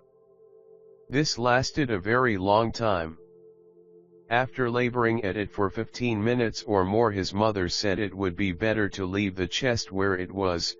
For one thing, it was too heavy for them to get the job finished before Gregor's father got home, and leaving it in the middle of the room it would be in his way even more, and for another thing, it wasn't even sure that taking the furniture away would really be any help to him. She thought just the opposite. The sight of the bare walls saddened her right to her heart. And why wouldn't Gregor feel the same way about it? He'd been used to this furniture in his room for a long time, and it would make him feel abandoned to be in an empty room like that. Then, quietly, almost whispering as if wanting Gregor, whose whereabouts she did not know, to hear not even the tone of her voice, as she was convinced that he did not understand her words, she added, "And by taking the furniture away, won't it seem like we're showing that we've given up all hope of improvement and we're abandoning him to cope for himself?" I think it'd be best to leave the room exactly the way it was before, so that when Gregor comes back to us again he'll find everything unchanged and he'll be able to forget the time in between all the easier." Hearing these words from his mother made Gregor realize that the lack of any direct human communication, along with the monotonous life led by the family during these 2 months, must have made him confused. He could think of no other way of explaining to himself why he had seriously wanted his room emptied out. Had he really wanted to transform his room into a cave, a warm room fitted out with the nice furniture he had inherited? That would have let him crawl around unimpeded in any direction, but it would also have let him quickly forget his past when he had still been human. He had come very close to forgetting, and it had only been the voice of his mother, unheard for so long, that had shaken him out of it. Nothing should be removed, everything had to stay. He could not do without the good influence the furniture had on his condition, and if the furniture made it difficult for him to crawl about mindlessly, that was not a loss but a great advantage. His sister, unfortunately, did not agree. She had become used to the idea, not without reason, that she was Gregor's spokesman to his parents about the things that concerned him. This meant that his mother's advice now was sufficient reason for her to insist on removing not only the chest of drawers and the desk, as she had thought at first, but all the furniture apart from the all-important couch. It was more than childish perversity, of course, or the unexpected confidence she had recently acquired, that made her insist. She had indeed noticed that Gregor needed a lot of room to crawl about in, whereas the furniture, as far as anyone could see, was of no use to him at all. Girls of that age, though, do become enthusiastic about things and feel they must get their way whenever they can. Perhaps this was what tempted Greet to make Gregor's situation seem even more shocking than it was, so that she could do even more for him. Greet would probably be the only one who would dare enter a room dominated by Gregor crawling about the bare walls by himself. So she refused to let her mother dissuade her. Gregor's mother already looked uneasy in his room. She soon stopped speaking and helped Gregor's sister to get the chest of drawers out with what strength she had. The chest of drawers was something that Gregor could do without if he had to, but the writing desk had to stay. Hardly had the two women pushed the chest of drawers, groaning, out of the room than Gregor poked his head out from under the couch to see what he could do about it. He meant to be as careful and considerate as he could, but, unfortunately, it was his mother who came back first, while Greet in the next room had her arms round the chest, pushing and pulling at it from side to side by herself without, of course, moving it an inch. His mother was not used to the sight of Gregor. He might have made her ill, so Gregor hurried backwards to the far end of the couch. In his startlement, though, he was not able to prevent the sheet at its front from moving a little. It was enough to attract his mother's attention. She stood very still, remained there a moment, and then went back out to Greet. Gregor kept trying to assure himself that nothing unusual was happening. It was just a few pieces of furniture being moved after all, but he soon had to admit that the women going to and fro, their little calls to each other, the scraping of the furniture on the floor, all these things made him feel as if he were being assailed from all sides. With his head and legs pulled in against him and his body pressed to the floor, he was forced to admit to himself that he could not stand all of this much longer. They were emptying his room out, taking away everything that was dear to him. They had already taken out the chest containing his freesaw and other tools. Now they threatened to remove the writing desk with its place clearly worn into the floor, the desk where he had done his homework as a business trainee, at high school, even while he had been at infant school. He really could not wait any longer to see whether the two women's intentions were good. He had nearly forgotten they were there anyway, as they were now too tired to say anything while they worked, and he could only hear their feet as they stepped heavily on the floor. So, while the women were leant against the desk in the other room catching their breath, he sallied out, changed direction 4 times, not knowing what he should save first before his attention was suddenly caught by the picture on the wall, which was already denuded of everything else that had been on it, of the lady dressed in copious fur. He hurried up onto the picture and pressed himself against its glass. It held him firmly and felt good on his hot belly. This picture, at least, now totally covered by Gregor, would certainly be taken away by no one. He turned his head to face the door into the living room so that he could watch the women when they came back. They had not allowed themselves a long rest and came back quite soon. Greet had put her arm around her mother and was nearly carrying her. "What shall we take now, then?" said Greet, and looked around. Her eyes met those of Gregor on the wall. Perhaps only because her mother was there, she remained calm, bent her face to her so that she would not look round, and said, albeit hurriedly and with a tremor in her voice, "Come on, let's go back in the living room for a while." Gregor could see what Greet had in mind. She wanted to take her mother somewhere safe and then chase him down from the wall. Well, she could certainly try it. He sat unyielding on his picture. He would rather jump at Greet's face. But Greet's words had made her mother quite worried. She stepped to one side, saw the enormous brown patch against the flowers of the wallpaper, and before she even realized it was Gregor that she saw, screamed, "Oh God! Oh God!" Arms outstretched, she fell onto the couch as if she had given up everything and stayed there immobile. "Gregor!" shouted his sister, glowering at him and shaking her fist. That was the first word she had spoken to him directly since his transformation. She ran into the other room to fetch some kind of smelling salts to bring her mother out of her faint. Gregor wanted to help too. He could save his picture later, although he stuck fast to the glass and had to pull himself off by force. Then he, too, ran into the next room as if he could advise his sister like in the old days, but he had to just stand behind her doing nothing. She was looking into various bottles. He startled her when she turned round. A bottle fell to the ground and broke. A splinter cut Gregor's face. Some kind of caustic medicine splashed all over him. Now, without delaying any longer, Greet took hold of all the bottles she could and ran with them into her mother. She slammed the door shut with her foot. So now Gregor was shut out from his mother, who, because of him, might be near to death.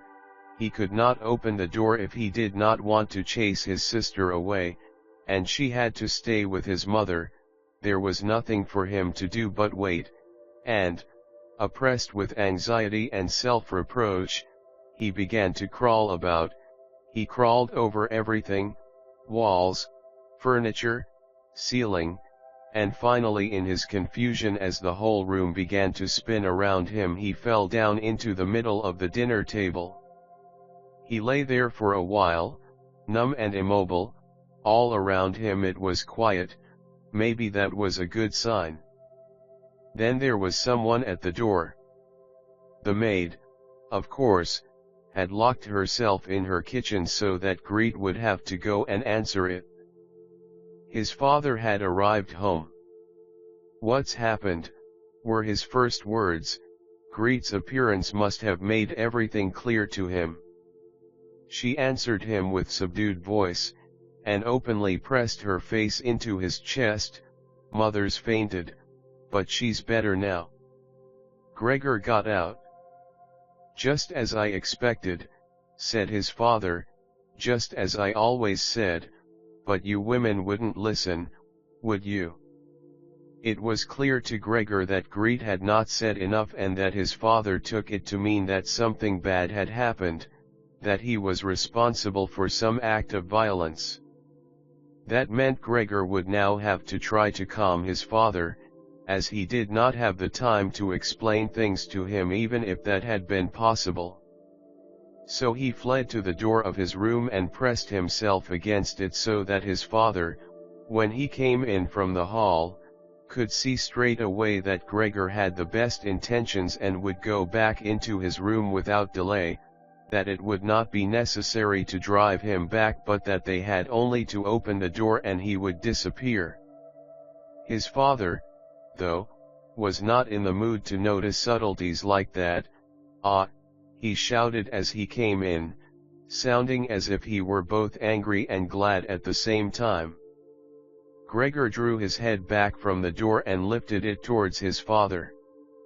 He really had not imagined his father the way he stood there now. Of late, with his new habit of crawling about, he had neglected to pay attention to what was going on the rest of the flat the way he had done before. He really ought to have expected things to have changed, but still, was that really his father?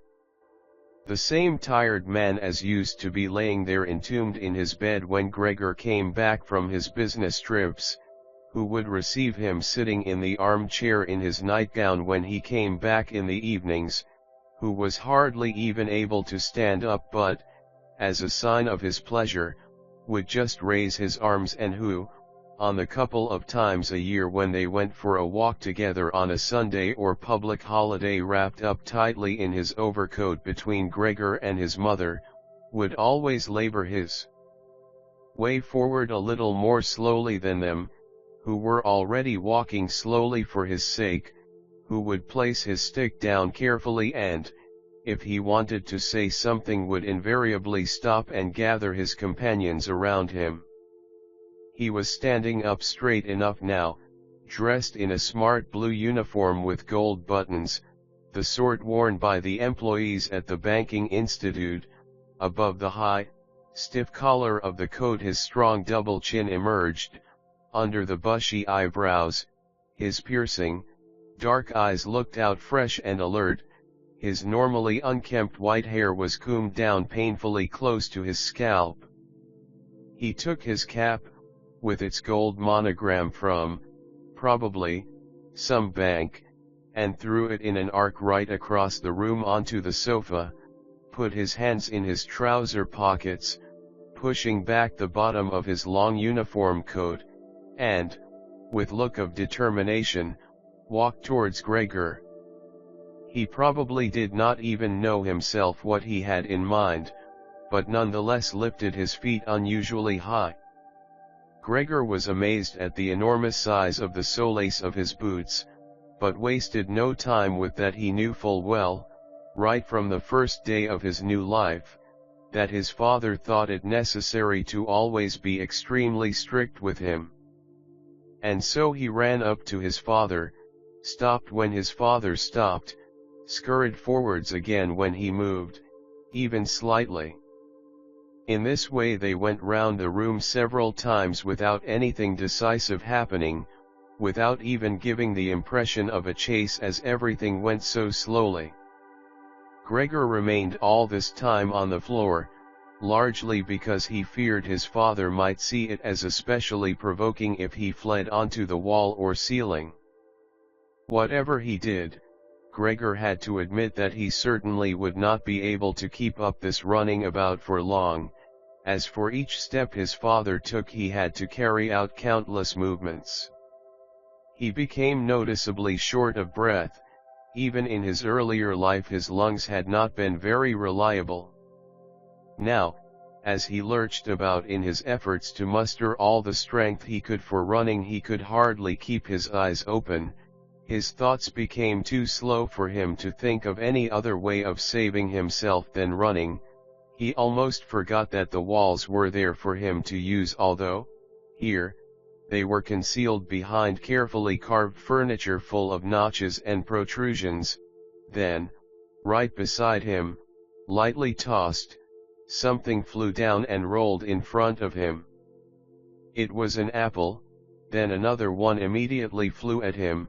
Gregor froze in shock. There was no longer any point in running, as his father had decided to bombard him. He had filled his pockets with fruit from the bowl on the sideboard, and now, without even taking the time for careful aim, threw one apple after another. These little, red apples rolled about on the floor, knocking into each other as if they had electric motors.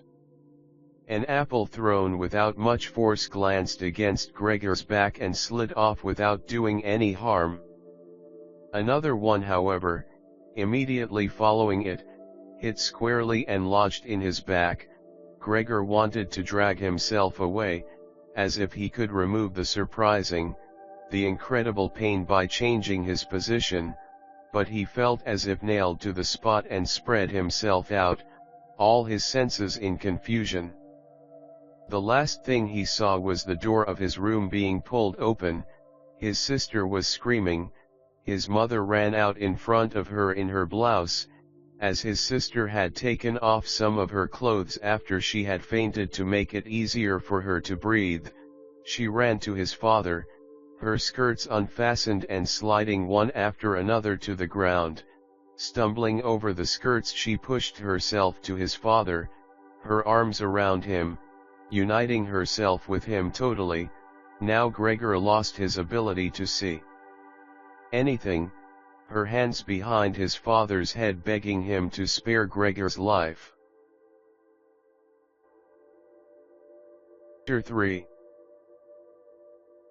One dared to remove the apple lodged in Gregor's flesh, so it remained there as a visible reminder of his injury.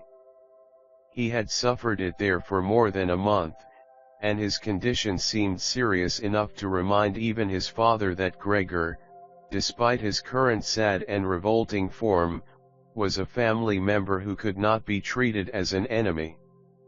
On the contrary, as a family there was a duty to swallow any revulsion for him and to be patient, just to be patient. Because of his injuries, Gregor had lost much of his mobility, probably permanently.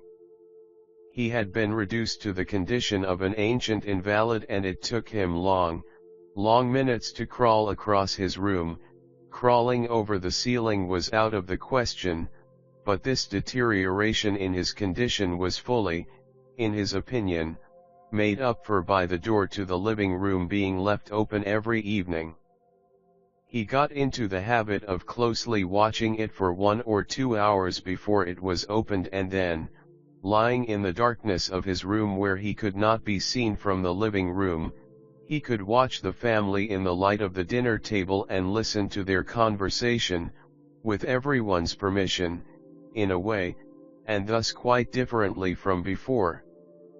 They no longer held the lively conversations of earlier times, of course, the ones that Gregor always thought about with longing when he was tired and getting into the damp bed in some small hotel room. All of them were usually very quiet nowadays. Soon after dinner, his father would go to sleep in his chair. His mother and sister would urge each other to be quiet. His mother, bent deeply under the lamp, would sew fancy underwear for a fashion shop. His sister, who had taken a sales job, learned shorthand and French in the evenings so that she might be able to get a better position later on. Sometimes his father would wake up and say to Gregor's mother, "You're doing so much sewing again today," as if he did not know that he had been dozing, and then he would go back to sleep again while mother and sister would exchange a tired grin. With a kind of stubbornness, Gregor's father refused to take his uniform off even at home. While his nightgown hung unused on its peg, Gregor's father would slumber where he was, fully dressed, as if always ready to serve and expecting to hear the voice of his superior even here. The uniform had not been new to start with, but as a result of this it slowly became even shabbier despite the efforts of Gregor's mother and sister to look after it. Gregor would often spend the whole evening looking at all the stains on this coat, with its gold buttons always kept polished and shiny, while the old man in it would sleep, highly uncomfortable but peaceful. As soon as it struck 10, Gregor's mother would speak gently to his father to wake him and try to persuade him to go to bed, as he couldn't sleep properly where he was and he really had to get his sleep if he was to be up at 6 to get to work. But since he had been in work he had become more obstinate and would always insist on staying longer at the table, even though he regularly fell asleep, and it was then harder than ever to persuade him to exchange the chair for his bed.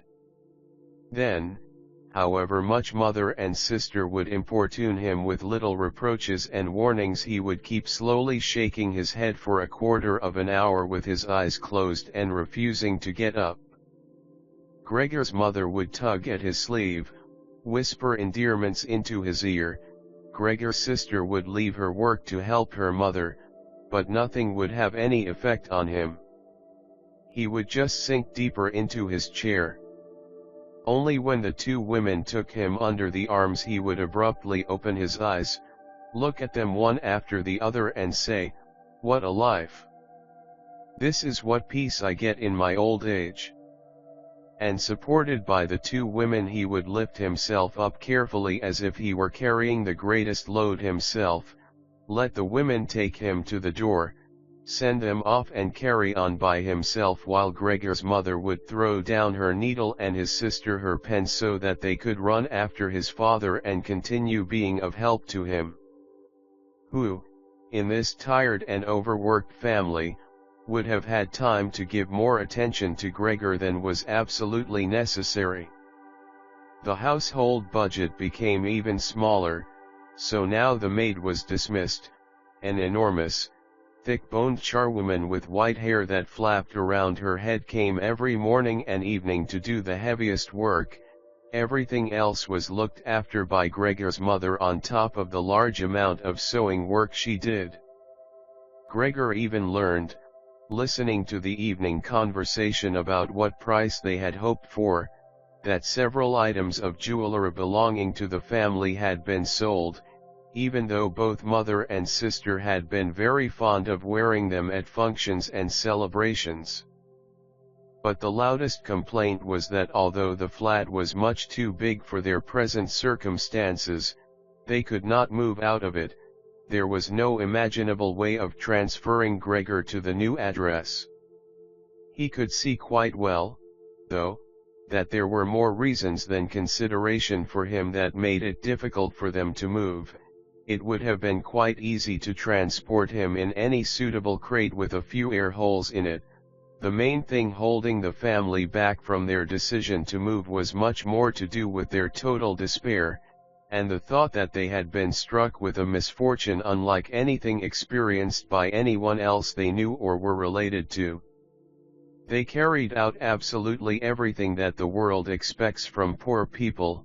Gregor's father brought bank employees their breakfast, his mother sacrificed herself by washing clothes for strangers, his sister ran back and forth behind her desk at the behest of the customers, but they just did not have the strength to do any more. And the injury in Gregor's back began to hurt as much as when it was new.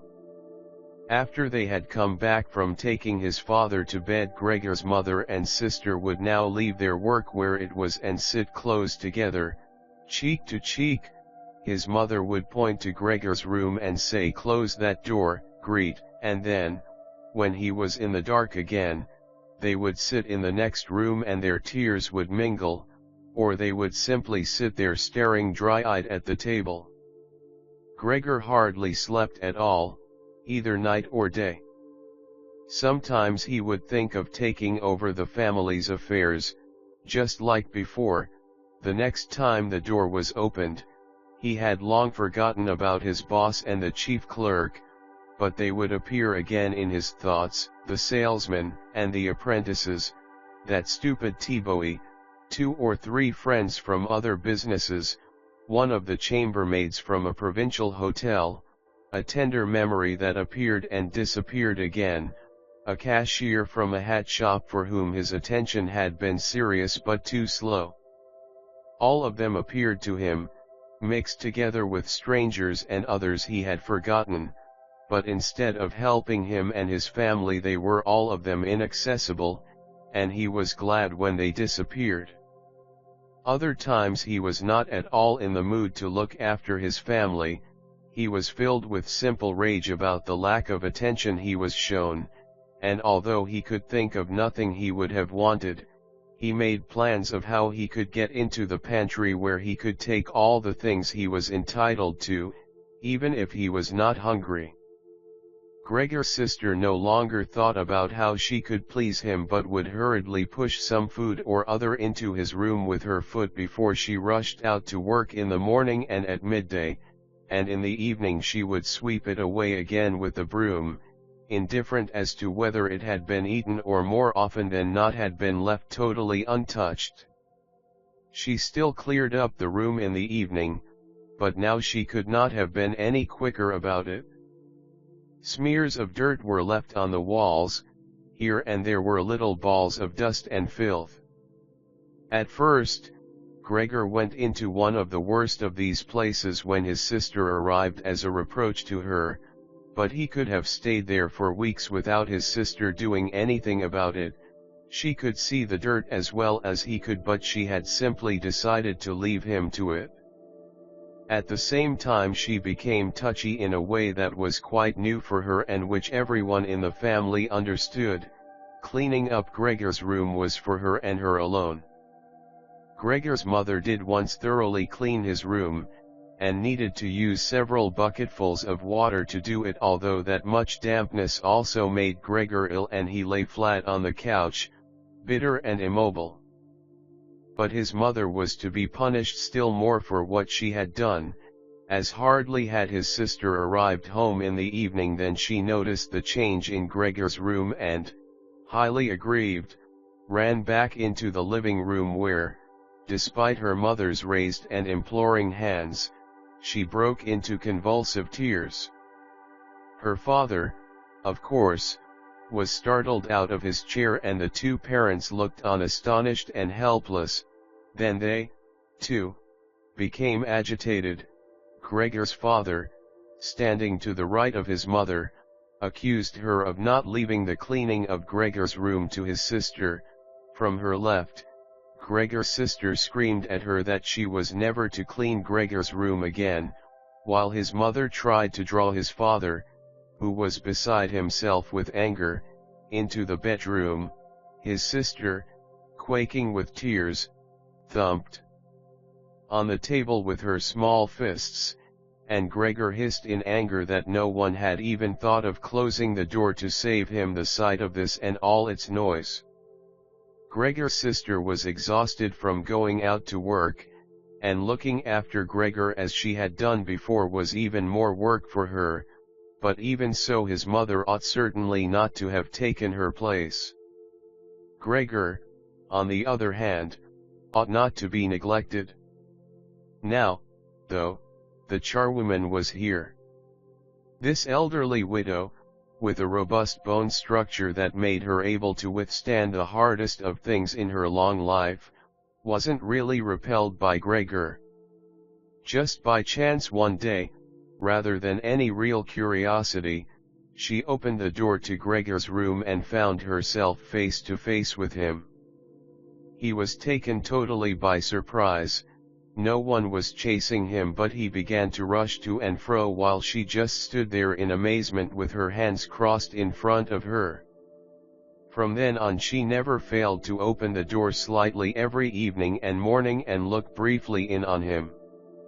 At first she would call to him as she did so with words that she probably considered friendly, such as "Come on then, you old dung beetle," or "Look at the old dung beetle there."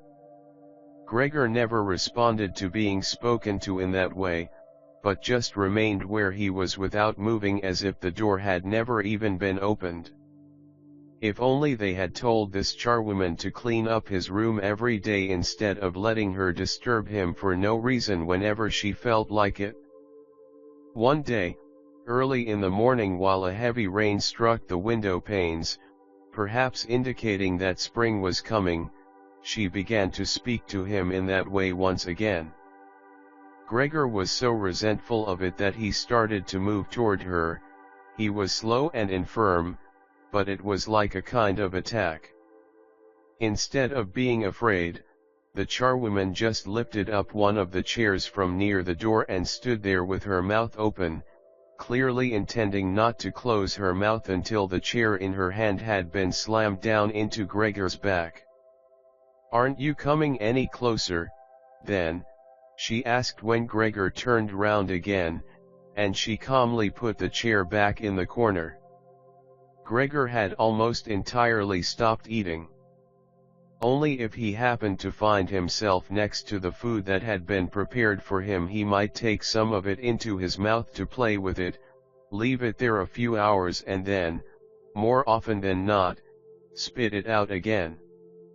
At first he thought it was distress at the state of his room that stopped him eating, but he had soon got used to the changes made there.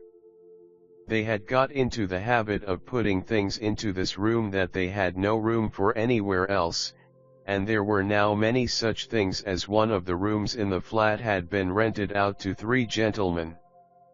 These earnest gentlemen, all 3 of them had full beards, as Gregor learned peering through the crack in the door one day, were painfully insistent on things being tidy. This meant not only in their own room but, since they had taken a room in this establishment, in the entire flat and especially in the kitchen. Unnecessary clutter was something they could not tolerate, especially if it was dirty. They had moreover brought most of their own furnishings and equipment with them. For this reason, many things had become superfluous which, although they could not be sold, the family did not wish to discard. All these things found their way into Gregor's room. The dustbins from the kitchen found their way in there too. The charwoman was always in a hurry, and anything she couldn't use for the time being she would just chuck in there. He, fortunately, would usually see no more than the object and the hand that held it. The woman most likely meant to fetch the things back out again when she had time and the opportunity, or to throw everything out in one go, but what actually happened was that they were left where they landed when they had first been thrown, unless Gregor made his way through the junk and moved it somewhere else. At first he moved it because, with no other room free where he could crawl about, he was forced to, but later on he came to enjoy it, although moving about in the way left him sad and tired to death, and he would remain immobile for hours afterwards. The gentleman who rented the room would sometimes take their evening meal at home in the living room that was used by everyone, and so the door to this room was often kept closed in the evening.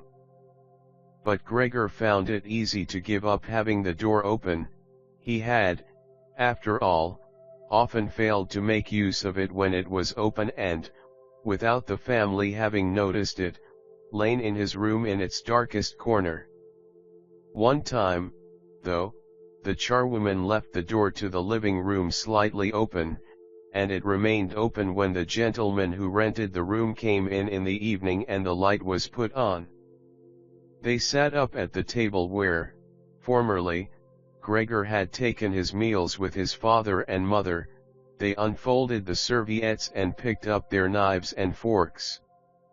Gregor's mother immediately appeared in the doorway with a dish of meat, and soon behind her came his sister with a dish piled high with potatoes. The food was steaming, and filled the room with its smell. The gentlemen bent over the dishes set in front of them as if they wanted to test the food before eating it, and the gentleman in the middle, who seemed to count as an authority for the other two, did indeed cut off a piece of meat while it was still in its dish, clearly wishing to establish whether it was sufficiently cooked or whether it should be sent back to the kitchen. It was to his satisfaction, and Gregor's mother and sister, who had been looking on anxiously, began to breathe again and smiled. The family themselves ate in the kitchen. Nonetheless, Gregor's father came into the living room before he went into the kitchen, bowed once with his cap in his hand and did his round of the table. The gentlemen stood as one, and mumbled something into their beards. Then, once they were alone, they ate in near perfect silence. It seemed remarkable to Gregor that above all the various noises of eating their chewing teeth could still be heard, as if they had wanted to show Gregor that you need teeth in order to eat, and it was not possible to perform anything with jaws that are toothless however nice they might be. "I'd like to eat something," said Gregor anxiously, "but not anything like they're eating. They do feed themselves. And here I am, dying." Throughout all this time, Gregor could not remember having heard the violin being played, but this evening it began to be heard from the kitchen. The three gentlemen had already finished their meal. The one in the middle had produced a newspaper, given a page to each of the others, and now they leant back in their chairs reading them and smoking. When the violin began playing they became attentive, stood up and went on tiptoe over to the door of the hallway where they stood pressed against each other. Someone must have heard them in the kitchen, as Gregor's father called out, "Is the playing perhaps unpleasant for the gentlemen? We can stop it straight away." "On the contrary," said the middle gentleman, "would the young lady not like to come in and play for us here in the room, where it is, after all, much more cozy and comfortable?" "Oh yes, we'd love to," called back Gregor's father as if he had been the violin player himself. The gentleman stepped back into the room and waited. Gregor's father soon appeared with the music stand, his mother with the music and his sister with the violin. She calmly prepared everything for her to begin playing. His parents, who had never rented a room out before and therefore showed an exaggerated courtesy towards the three gentlemen, did not even dare to sit on their own chairs. His father leant against the door with his right hand pushed in between two buttons on his uniform coat. His mother, though, was offered a seat by one of the gentlemen and sat, leaving the chair where the gentleman happened to have placed it, out of the way in a corner. His sister began to play. Father and mother paid close attention, one on each side, to the movements of her hands. Drawn in by the playing, Gregor had dared to come forward a little and already had his head in the living room. Before, he had taken great pride in how considerate he was, but now it hardly occurred to him that he had become so thoughtless about the others. What's more, there was now all the more reason to keep himself hidden, as he was covered in the dust that lay everywhere in his room and flew up at the slightest movement. He carried threads, hairs, and remains of food about on his back and sides. He was much too indifferent to everything now to lay on his back and wipe himself on the carpet like he had used to do several times a day. And despite this condition, he was not too shy to move forward a little onto the immaculate floor of the living room. No one noticed him, though. The family was totally preoccupied with the violin playing.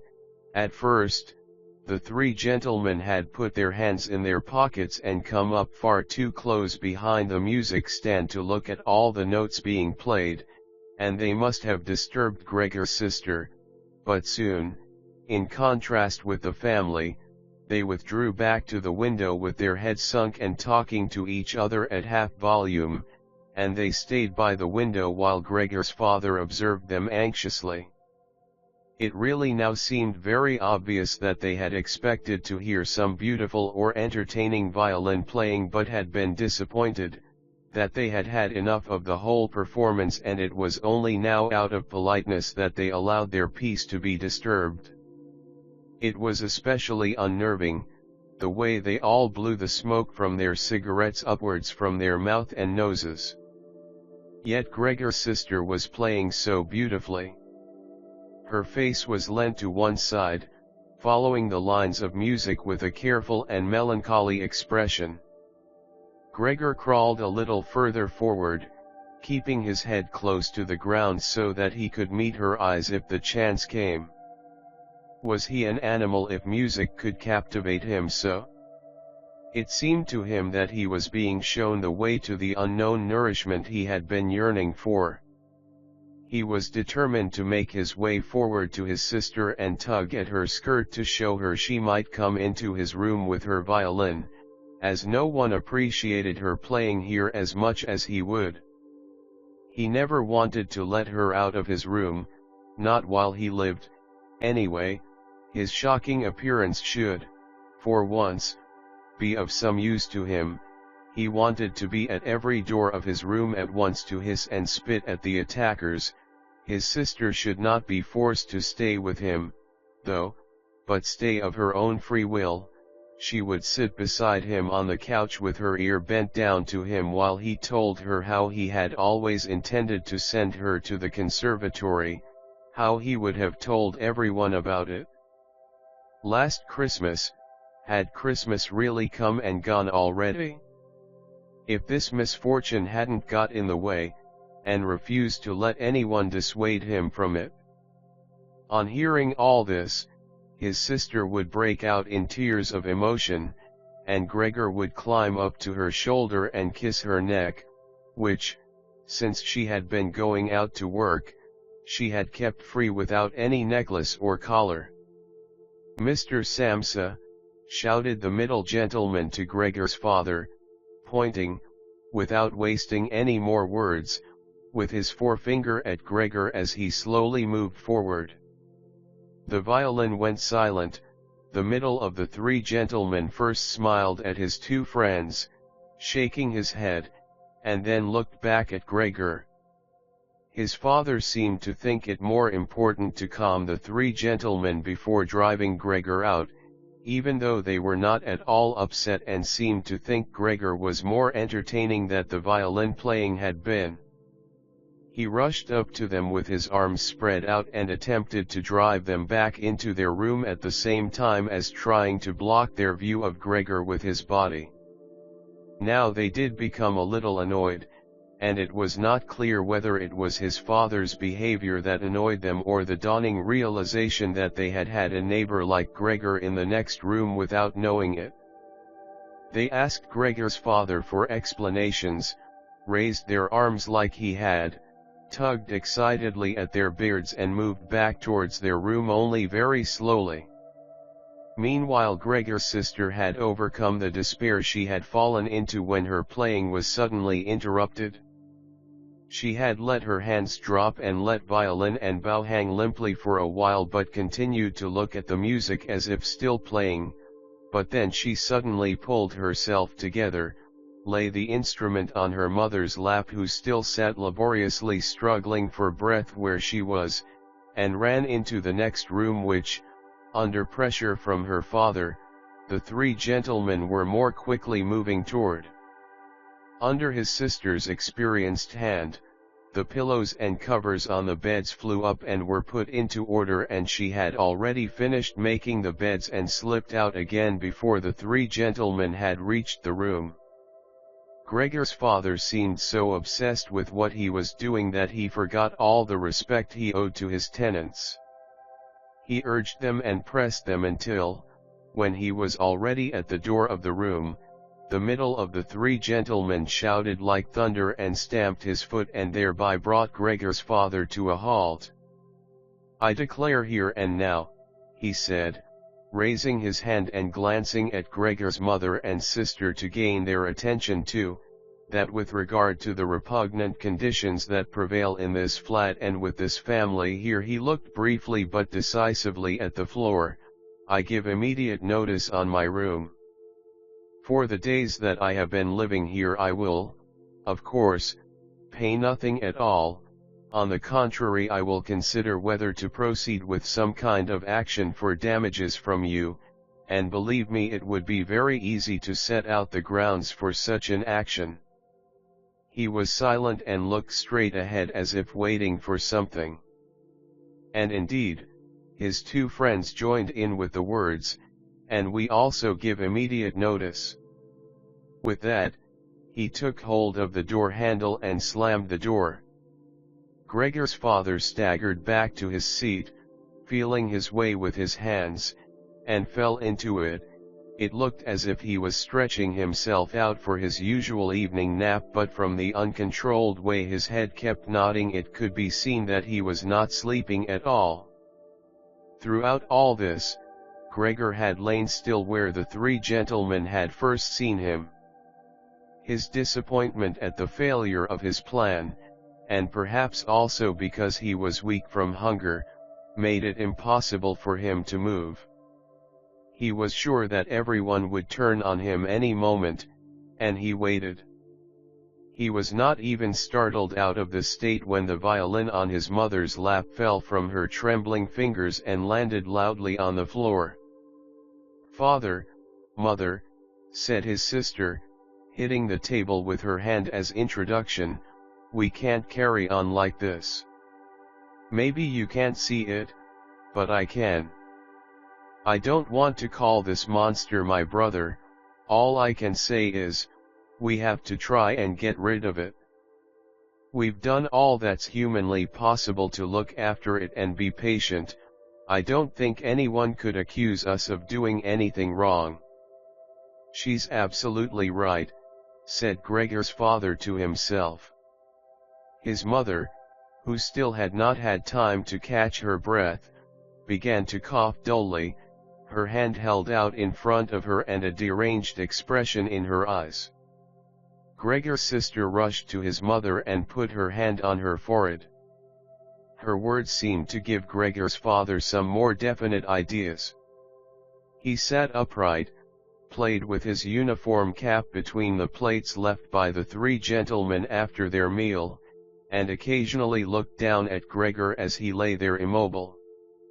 "We have to try and get rid of it," said Gregor's sister, now speaking only to her father, as her mother was too occupied with coughing to listen. "It'll be the death of both of you, I can see it coming. We can't all work as hard as we have to and then come home to be tortured like this. We can't endure it. I can't endure it any more." And she broke out so heavily in tears that they flowed down the face of her mother, and she wiped them away with mechanical hand movements. "My child," said her father with sympathy and obvious understanding, "what are we to do?" His sister just shrugged her shoulders as a sign of the helplessness and tears that had taken hold of her, displacing her earlier certainty. "If he could just understand us," said his father almost as a question. His sister shook her hand vigorously through her tears as a sign that there was no question. "If he could just understand us," repeated Gregor's father, closing his eyes in acceptance of his sister's certainty that was quite impossible, "then perhaps we could come to some kind of arrangement with him.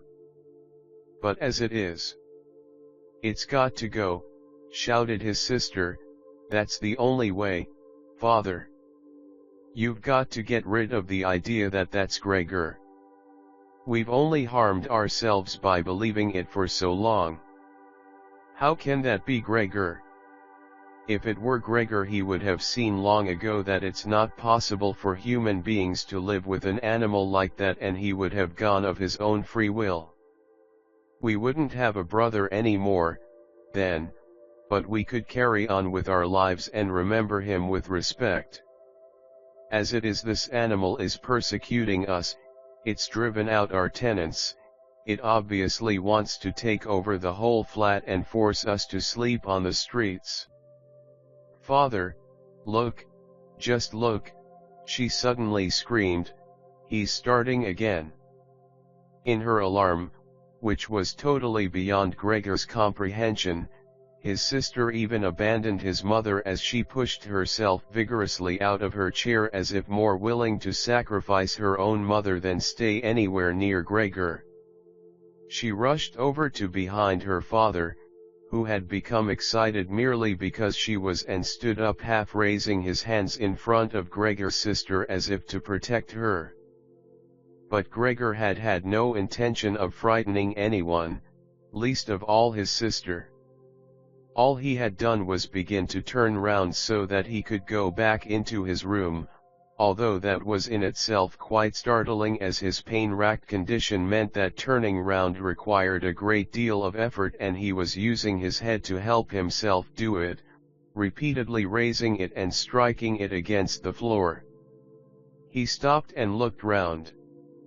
They seemed to have realized his good intention and had only been alarmed briefly. Now they all looked at him in unhappy silence.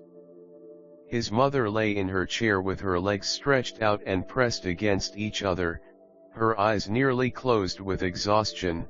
His sister sat next to his father with her arms around his neck. Maybe now they'll let me turn round, thought Gregor, and went back to work. He could not help panting loudly with the effort and had sometimes to stop and take a rest. No one was making him rush any more, everything was left up to him. As soon as he had finally finished turning round, he began to move straight ahead. He was amazed at the great distance that separated him from his room, and could not understand how he had covered that distance in his weak state a little while before and almost without noticing it. He concentrated on crawling as fast as he could and hardly noticed that there was not a word, not any cry, from his family to distract him. He did not turn his head until he had reached the doorway. He did not turn it all the way round as he felt his neck becoming stiff, but it was nonetheless enough to see that nothing behind him had changed, only his sister had stood up. With his last glance he saw that his mother had now fallen completely asleep. He was hardly inside his room before the door was hurriedly shut, bolted and locked. The sudden noise behind Gregor so startled him that his little legs collapsed under him. It was his sister who had been in so much of a rush. She had been standing there waiting and sprung forward lightly. Gregor had not heard her coming at all, and as she turned the key in the lock she said loudly to her parents at last. "What now, then?" Gregor asked himself as he looked round in the darkness. He soon made the discovery that he could no longer move at all. This was no surprise to him, it seemed rather that being able to actually move around on those spindly little legs until then was unnatural. He also felt relatively comfortable. It is true that his entire body was aching, but the pain seemed to be slowly getting weaker and would finally disappear altogether. He could already hardly feel the decayed apple in his back or the inflamed area around it, which was entirely covered in white dust. He thought back of his family with emotion and love. If it was possible, he felt that he must go away even more strongly than his sister. He remained in this state of empty and peaceful rumination until he heard the clock tower strike 3 in the morning. He watched as it slowly began to get light everywhere outside the window too. Then, without his willing it, his head sank down completely, and his last breath flowed weakly from his nostrils. When the cleaner came in early in the morning, they'd often asked her not to keep slamming the doors, but with her strength and in her hurry she still did, so that everyone in the flat knew when she'd arrived, and from then on it was impossible to sleep in peace. She made her usual brief look in on Gregor and at first found nothing special. She thought he was laying there so still on purpose, playing the martyr. She attributed all possible understanding to him. She happened to be holding the long broom in her hand, so she tried to tickle Gregor with it from the doorway. When she had no success with that, she tried to make a nuisance of herself and poked at him a little, and only when she found she could shove him across the floor with no resistance at all did she start to pay attention. She soon realized what had really happened, opened her eyes wide, whistled to herself, but did not waste time to yank open the bedroom doors and shout loudly into the darkness of the bedrooms, "Come and have a look at this, it's dead, just lying there, stone dead." Mr. and Mrs. Samsa sat upright there in their marriage bed and had to make an effort to get over the shock caused by the cleaner before they could grasp what she was saying. But then, each from his own side, they hurried out of bed. Mr. Samsa threw the blanket over his shoulders, Mrs. Samsa just came out in her night dress, and that is how they went into Gregor's room. On the way they opened the door to the living room where Greet had been sleeping since the three gentlemen had moved in.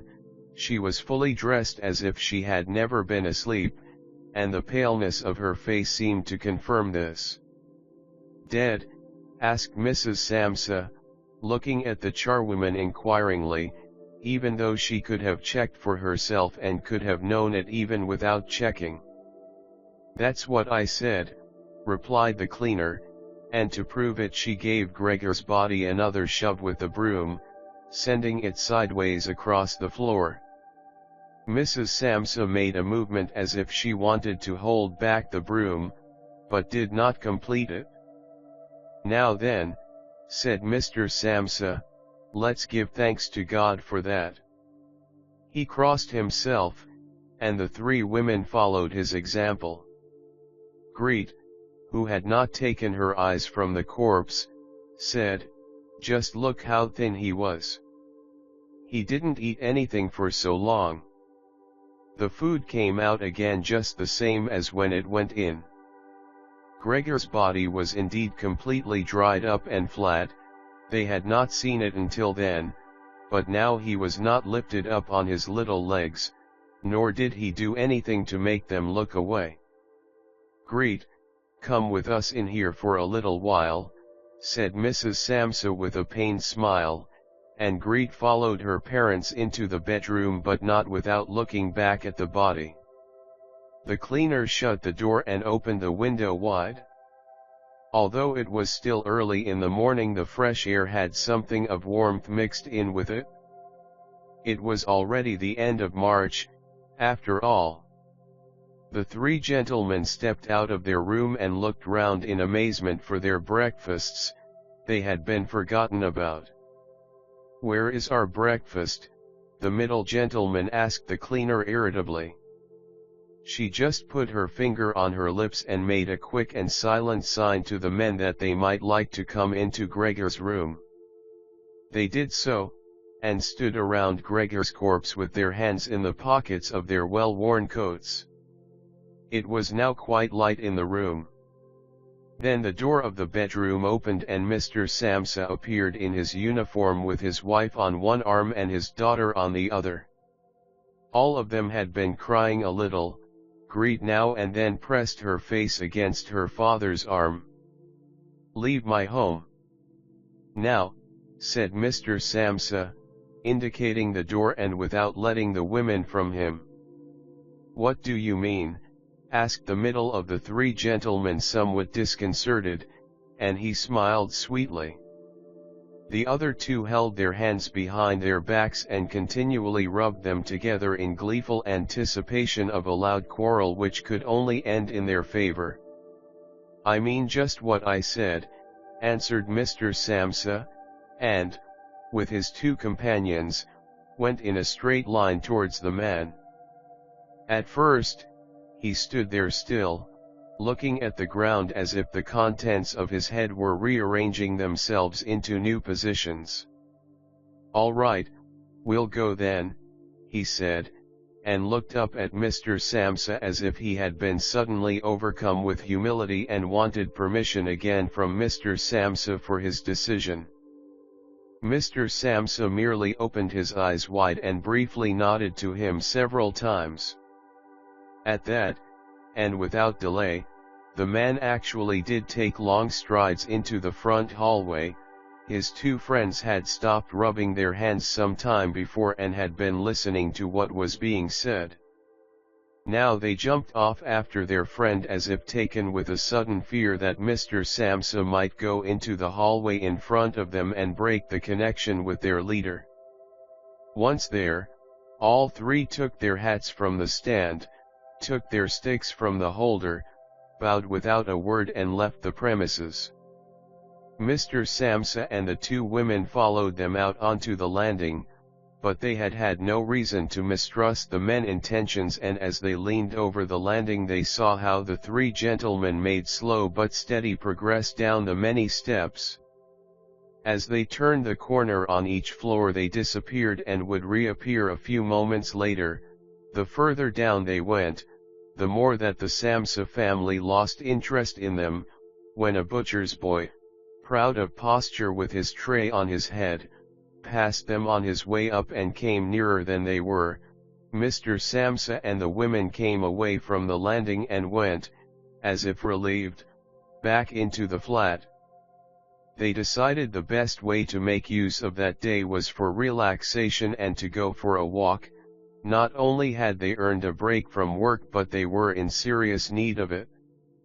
So they sat at the table and wrote 3 letters of excusal, Mr. Samsa to his employers, Mrs. Samsa to her contractor and Greet to her principal. The cleaner came in while they were writing to tell them she was going. She'd finished her work for that morning.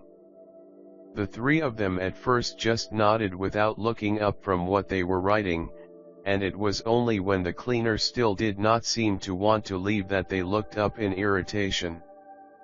"Well?" asked Mr. Samsa. The charwoman stood in the doorway with a smile on her face as if she had some tremendous good news to report, but would only do it if she was clearly asked to. The almost vertical little ostrich feather on her hat, which had been source of irritation to Mr. Samsa all the time she had been working for them, swayed gently in all directions. "What is it you want then?" asked Mrs. Samsa, whom the cleaner had the most respect for. "Yes," she answered, and broke into a friendly laugh that made her unable to speak straight away. "Well then, that thing in there, you needn't worry about how you're going to get rid of it. That's all been sorted out." Mrs. Samsa and Greet bent down over their letters as if intent on continuing with what they were writing. Mr. Samsa saw that the cleaner wanted to start describing everything in detail, but, with outstretched hand, he made it quite clear that she was not to. So, as she was prevented from telling them all about it, she suddenly remembered what a hurry she was in and, clearly peeved, called out "Cheerio!" Then, everyone, turned round sharply and left, slamming the door terribly as she went. "Tonight she gets sacked," said Mr. Samsa, but he received no reply from either his wife or his daughter as the charwoman seemed to have destroyed the peace they had only just gained. They got up and went over to the window where they remained with their arms around each other. Mr. Samsa twisted round in his chair to look at them and sat there watching for a while. Then he called out, "Come here, then. Let's forget about all that old stuff, shall we? Come and give me a bit of attention." The 2 women immediately did as he said, hurrying over to him where they kissed him and hugged him, and then they quickly finished their letters. After that, the 3 of them left the flat together, which was something they had not done for months, and took the tram out to the open country outside the town. They had the tram, filled with warm sunshine, all to themselves. Leant back comfortably on their seats, they discussed their prospects and found that on closer examination they were not at all bad. Until then they had never asked each other about their work, but all three had jobs which were very good and held particularly good promise for the future. The greatest improvement for the time being, of course, would be achieved quite easily by moving house.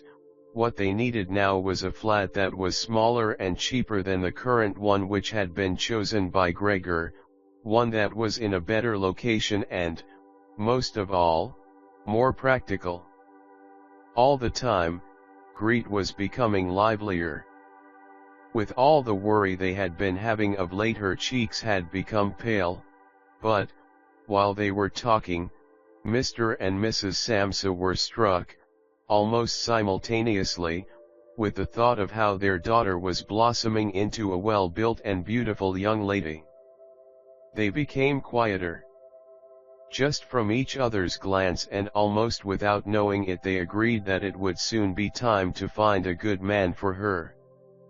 And, as if in confirmation of their new dreams and good intentions, as soon as they reached their destination, Greet was the first to get up and stretch out her young body.